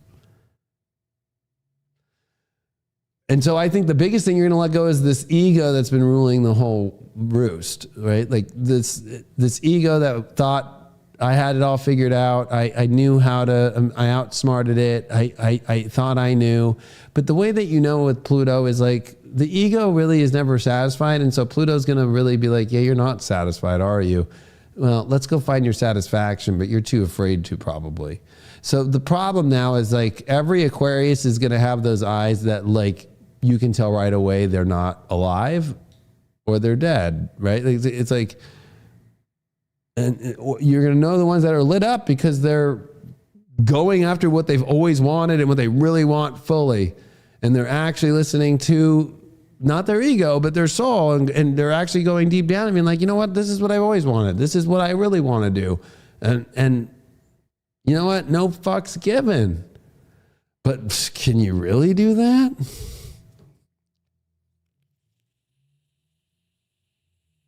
You got so wrapped up in, let me find the safe place where I can feel like I'm in control and nothing bad will happen in life with Pluto and Capricorn. You just chose everything that was actually like the props. Like, I don't know why my guys have been on fire this week, but like, it's kind of like those 1940s, 1950s atom bomb testing cities. Like that's your life. And just like you set it up that way, like, oh, it looks like perfect. And I was like, wait, Pluto came in like, we're dropping an atom bomb here. Boom! So like, that's not what you really wanted. Like that car was like in that city was not the car you wanted. That person you're with, I don't know. It's so, like to be or not to be, kind of like, and like the reason why you come across like an alien is because you're kind of looking around like, am I really into this? Do I really want this? Do I really? But now that Pluto's here, it's going to be like, well, there's no life here, or there's tons of life. And you have to be honest, because if there's life there, you should be able to scream at the top of your fucking lungs and be like, fuck yeah, motherfucker. That's Pluto. It's like, remember, the sun and Pluto set off the Pluto transit. A Leo and a Scorpio. The two loudest and baddest motherfuckers are your friends. And they've come over and been like, yeah, what up, Aquarius? You fucking down? Is that what you want to do? And you're like, yeah, we would fucking kick you in the ass and be like, you're a fucking little bitch. Or it's like, fuck, yeah. When an Aquarius is lit up, everybody's lit up. That's how you know. Everybody's lit the fuck up. Everyone. That's your job. So you have to be so into every part of your life that everybody's lit up by it. Everybody. And you have to be able to be the one that everybody looks to that's lit up about it. You can't just be kind of into it. I would invite the drama in. You have to learn with Jupiter to be a Leo in the middle of Pluto being a Scorpio. It's so not you. Destroying and bringing life at the same time. You love to back out and then let the dust settle and make sure that it's all cleared out and you're in some isolated place where nobody really is around and has to talk or deal with you. You have to be like, this is me, motherfuckers. Like, you have to, right? So you have to be that Scorpio Leo energy now. And that's, bring the drama, bring the passion, bring the edge, bring the most intense shit. You think your tattoos making you cool? That ain't shit. You think your purple hair is cool? That ain't shit. You have to live that, not put it on your body. That's so Aquarian, right? Like, I got to fit in here. I got to like look like I'm different and like do something that's physical. Like, this is metaphysical of like, we need to see how badass you are. Look at Ashton Kutcher. That guy is fucking like, what happened to that guy? Guy almost died. Right? Like, obviously everything he was on Punked and everything was not who he was. He's a fucking nerd. Right? So that's you now. Like, oh, I really put I was a badass. I was an edgy person. No, you weren't. Show us now. It's kind of like America's Got Talent, and everybody's going, you know, all right, Aquarians, show up. Let's see it. You said you've got this edge, right? You got purple hair, you got tattoos, you got this cool shit. Like, let's see it. Let's see you be it. Let's see you express it. And like every Aquarian showing up like, I don't want to. Well, that means you're not lit up for shit. You're in love with somebody? Okay, show us how passionate you are with your love.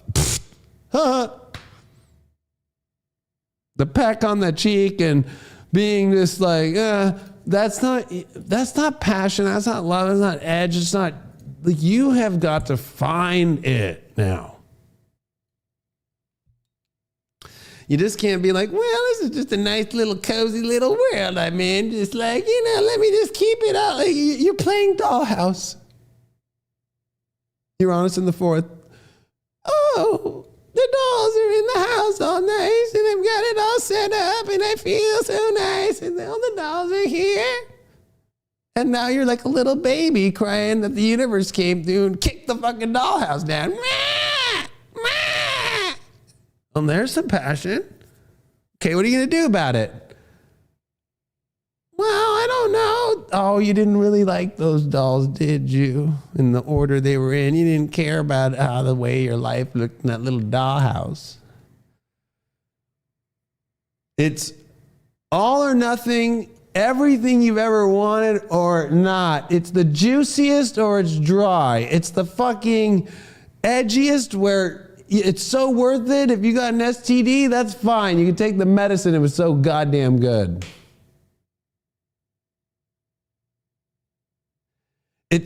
It's so passionate, you will stick your hand in the sewer to fucking get the fucking thing that was lost because it's fucking whatever. You will die for it.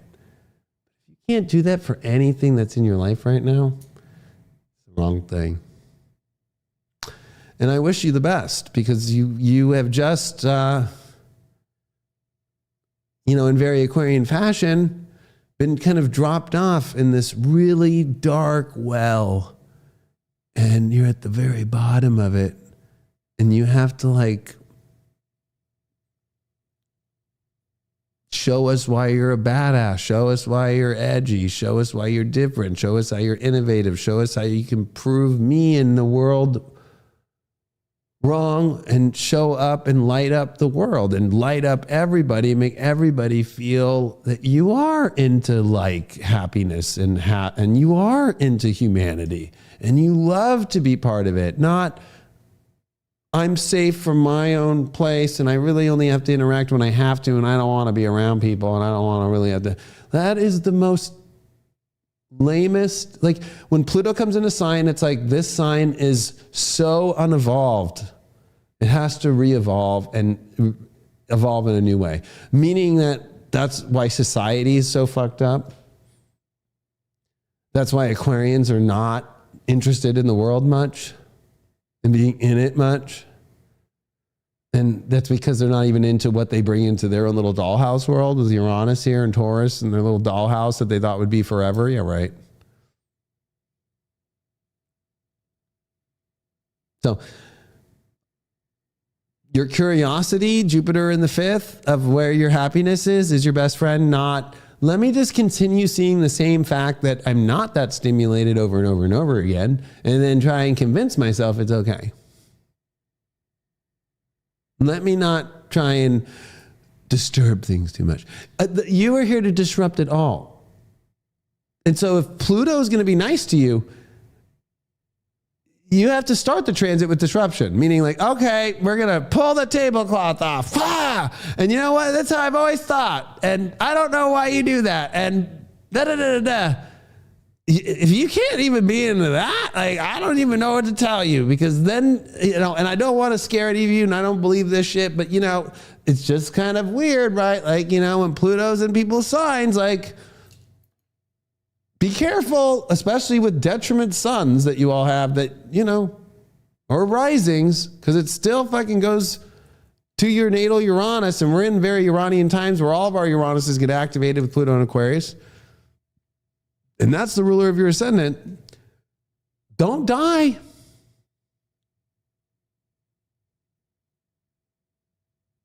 Because the death of a fucking Aquarius is when there's not enough electricity to fire.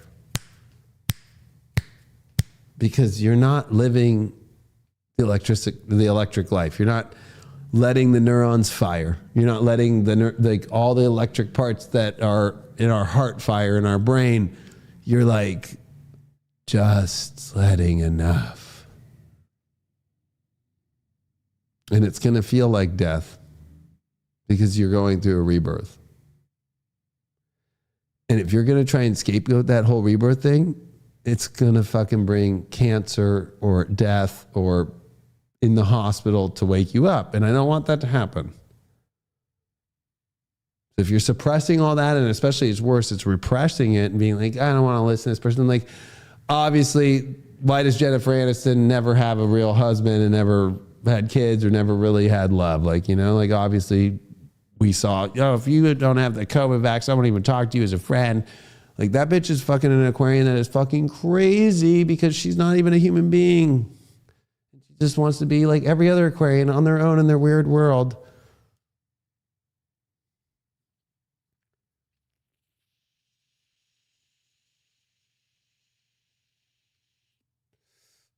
Like Zelensky, he's an Aquarius. Like, how much longer do you think that fool's going to get away with this little gambit? Like, oh, I'm in my own little world. I don't really speak the language, but I do kind of, and I wear a sweatshirt everywhere, and I go back to my country and say there's a war, but I do cocaine, and I got my wife and all my nice mansions, and I take all these billions from people, and I fucking kill, everybody's dying in my country, but you know, like fucking, no, everything's fine.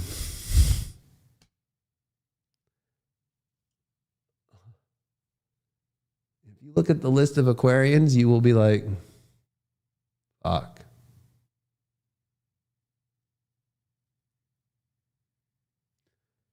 I'm going to leave it there because this is your inauguration week. And you can't escape Pluto. And the irony is the true point, the polar opposite point, the polar point that actually is where we evolve is Leo. That it has to be dramatic. It has to be full of life and fire and passion, or it's not worth it. And it's not even it. It's where you evolve. It's got to be the most happiest thing of your life, the most loving, expressional experience ever. An Aquarius that doesn't express is a fucking demonstrous person. An Aquarius afraid of the world and people is a demonstrous dark person. That's what Pluto is going to show.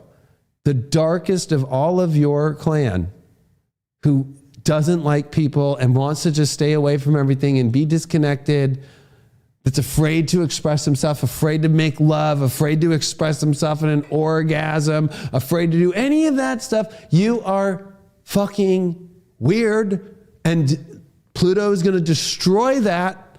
And if you survive that, which you will, but you won't if you do not accept that that's the truth. Like, there's a problem. Pluto's not fun, but it is the best transit. at least it gets rid of the issue. The problem is you're ready to own up to it. You're going to save the world by your expression, so being in your authentic self. Sorry to say, being a fucking weirdo that's detached from everything and afraid of things and don't know how to fucking connect and be present with people, because Pluto requires full emotional, like the deepest emotional level, Del, that's my nickname for Pluto, right? Like that deep emotional level has to be at the extreme, at the max. If people can't feel that from you and you can't do that to other people, what are you doing here?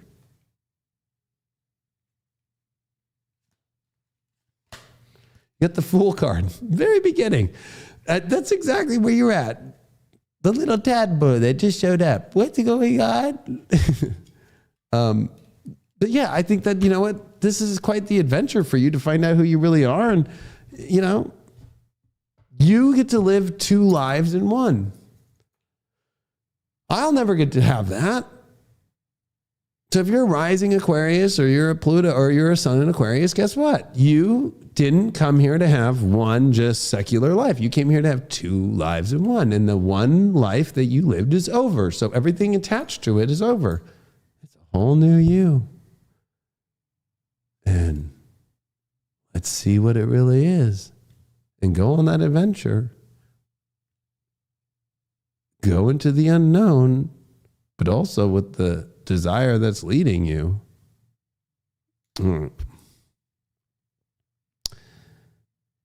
And don't you dare for 1 second have some self-worth issue shit, because why would you have self-worth issues for something that you don't even know who you are? There's no money, or you're having self-worth issues. You don't think you're good looking enough or anything. You haven't expressed yourself yet. When you're screaming, because I use this with Pluto, like people who don't scream when they orgasm, they don't know how to fully express their Pluto yet. They haven't done that, right? It's natural to scream. Okay? So like, as a guy, we grunt. But if you're a girl, you scream. Whatever it may be. Whatever it is, there has to be the exhaust that comes out of the car. Like, so that's the first test. If you're as quiet as a fucking mouse in the middle of the night that doesn't want to get caught into the net for stealing the cheese, luck. All right. Last one, Pisces.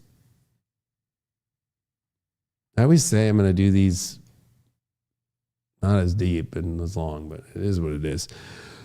Okay. I've said some of this stuff up before, but we're going to add some new stuff, of course, Pisces. But I love that we're going to start with the good stuff first, and then I'll give you the bad second. The good news is the North Node's in your sign. Well, and I think this is good with Saturn and Neptune here, the ruler. Neptune, your ruler, and Saturn. The universe is 100% the most ever it's been invested in any Pisces alive today, or of any of the last 500 years plus, of actually going, who do you really are? Who do you want to be? And we're going to figure this really confusing, kind of like all these dreams and all these ideas that you have. We're going to get it figured out. And the universe is saying, figure this out. I hope you figured out who your relationships are, because it's a lot easier when you can just, okay, I got my relationships figured out, so you can focus on what you need to be now and yourself, and what you are for yourself helps your relationships. It's not about going after relationships right now, right? So don't be on, who's the next relationship? Like that's just you running away from yourself right now, right? And if you're in a relationship, that motherfucker better be fucking comfortable with you finding out who you are and allowing you to be you. Because that's the telltale sign you're with somebody who's fucking crazy, right? You need to be supported in all ways of who you want to be and figuring out who that is in yourself. But the bad news is you cannot escape this reality. You cannot run away anymore. You cannot find another excuse. You cannot find another reason to say, this isn't happening because, or I'm not showing up because, or I'm not going to do that because. Your 12th house is loaded the fuck up, and it's the Sun and Pluto now meeting, and Pluto is in your 12th, and Uranus is here very close, but in the 3rd house, right? So you have to remember, this is like your mind can no longer disrupt your physical reality and beautiful things because you just want to find the emergency exit door at all costs and start over. So there's no more start overs, right? Like you have to deal with the repercussions now of like, there's too many complications and too many threads now into things. You've gotten invested into figuring out who you are. And so every move that you make to try and remove or just, I don't want to deal with any of this and start over, you can't do the start over again. You can't do the, I'm just ending everything. No, now it's complicated. And there's no more emergency exit. There's no more, oh my God, I don't want to deal with this. I'm just out. No, you have to stay. You have to be an adult. Saturn in the 1st. Neptune is trying to help you out. And here's Venus and Saturn. And I think for you, this is actually like you starting to see, and I'm actually happy that Venus is going to retrograde this year into Pisces after being in Aries for a little bit and cross the North Node and crosses Saturn again and stay with Saturn for 24 days in April and May. But it's really interesting. Or no, I'm sorry. That's like the 20 something days of direct all planets, but in March, at the end of March and the beginning of April, we're going to have Venus come back into Pisces and retrograde. But it's interesting that this is this really interesting moment for you of like that part of you that pulls every crazy handle. Like you used to live in a world where it didn't matter where you were. It's like a video game. You just found an emergency door and just left whenever you wanted. You can't do that anymore.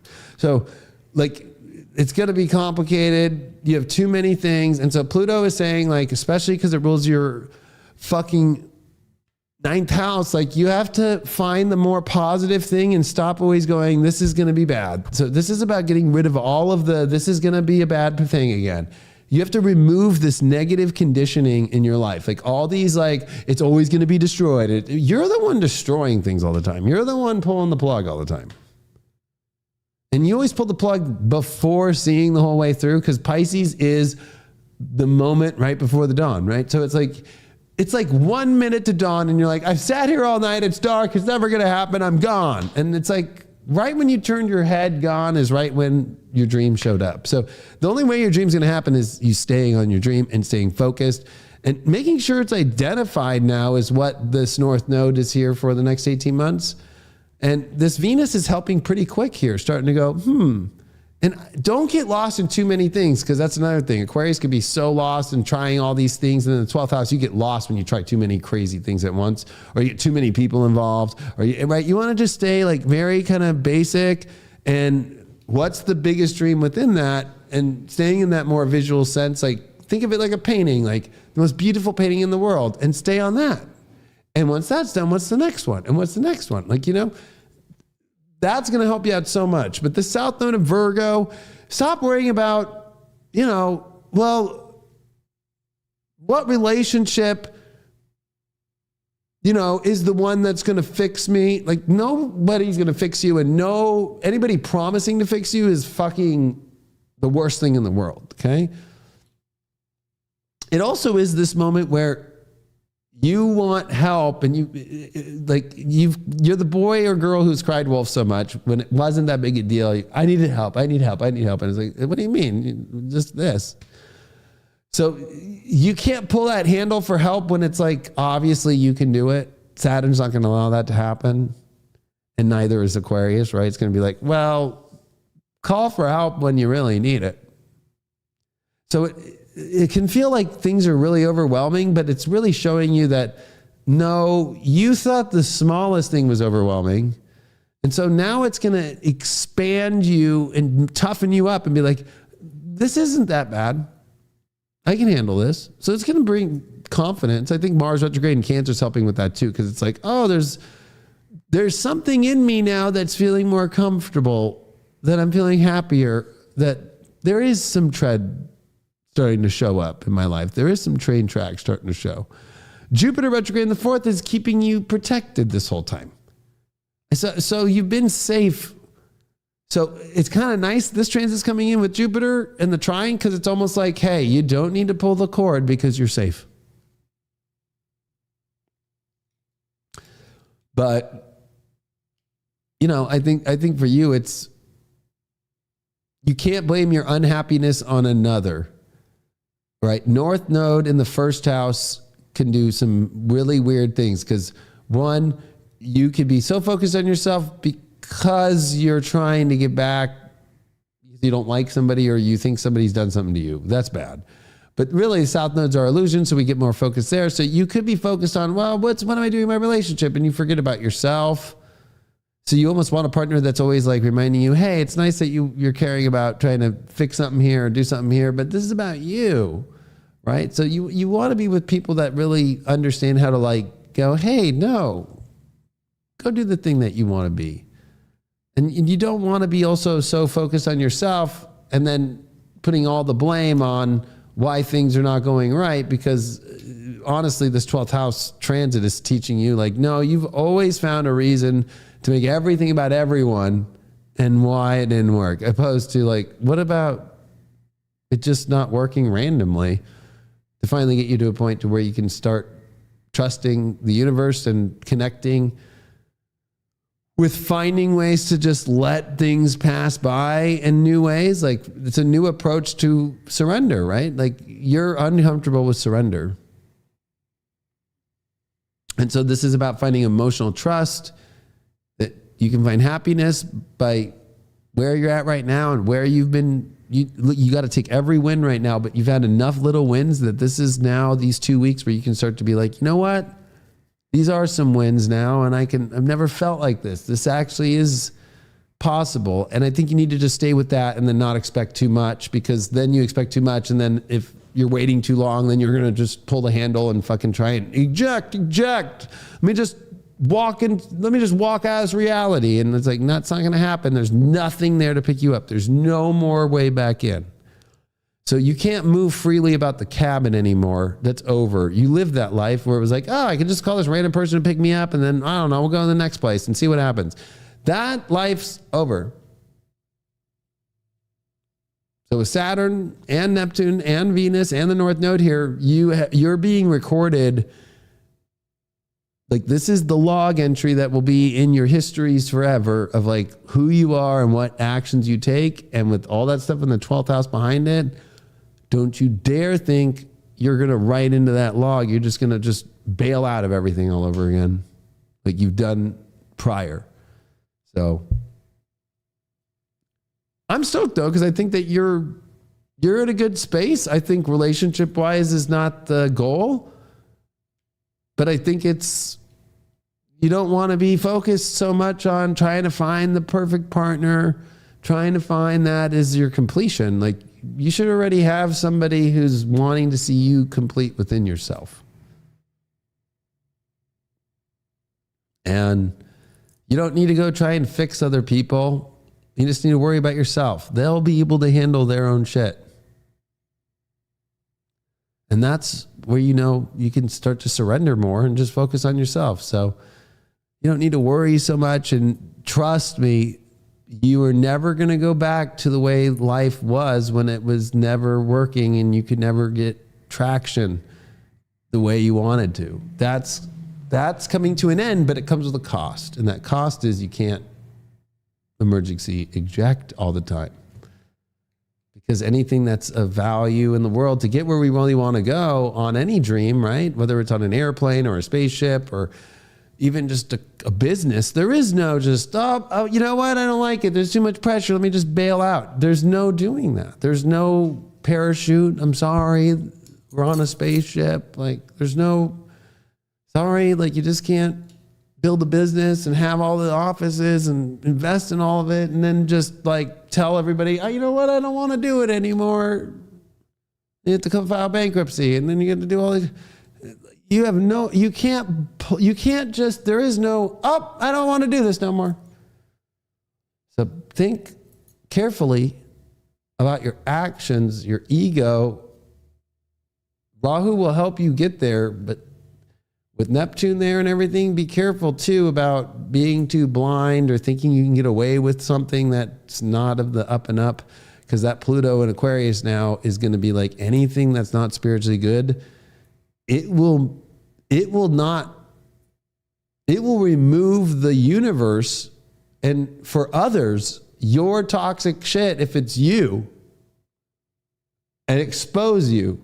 And your most fear is being exposed by people, like people knowing what's going on. Aquarius 12th house is like, oh my God, everybody now knows, right?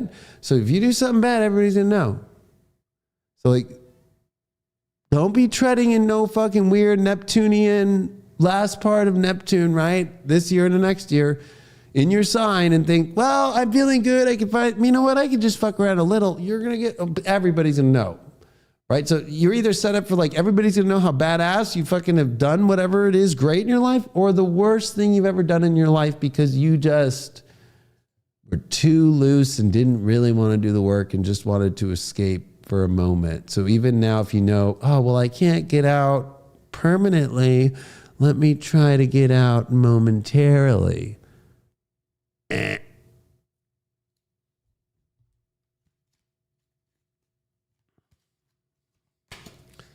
Nine of Pentacles. I already clicked that card on this, but I did flush it. So I think you are finding who you are and how beautiful you are and how you can attract things into your life that's good. I'll pick you another card, though, because somebody else did get that.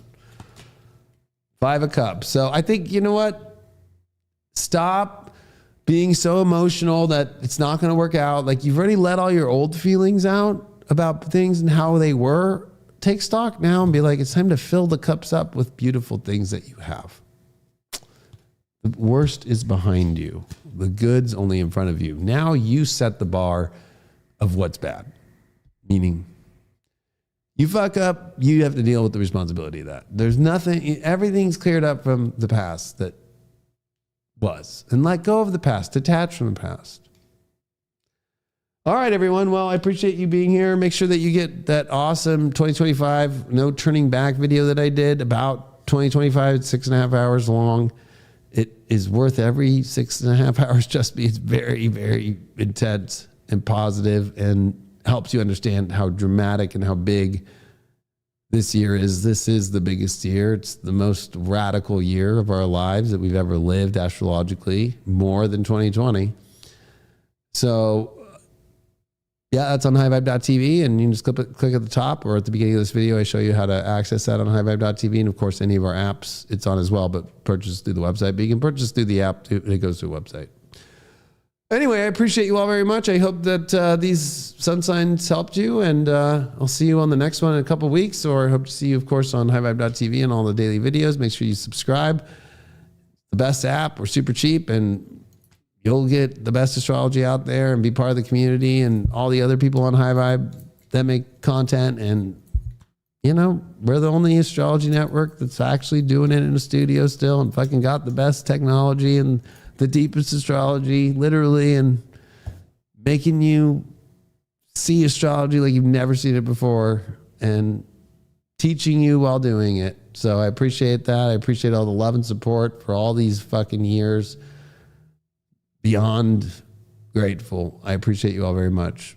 I'll talk to you all soon. Take care. Bye-bye.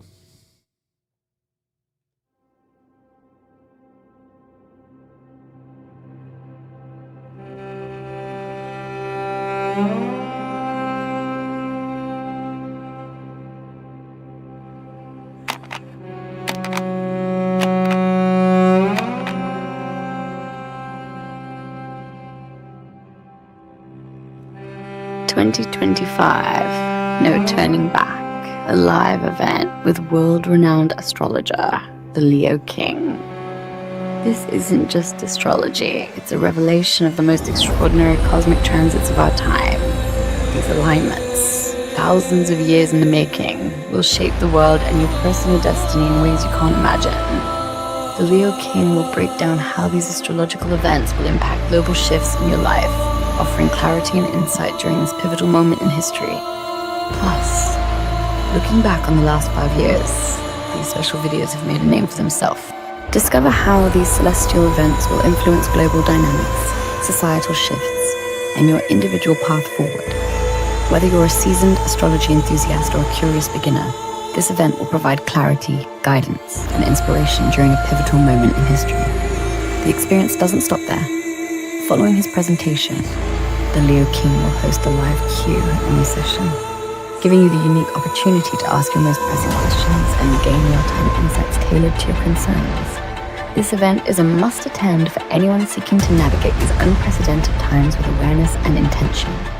Mark your calendar, invite your friends, and prepare to embark on a cosmic journey that will leave you informed and empowered. Don't miss No Turning Back, a one-of-a-kind event that will define how you approach the future. Be there.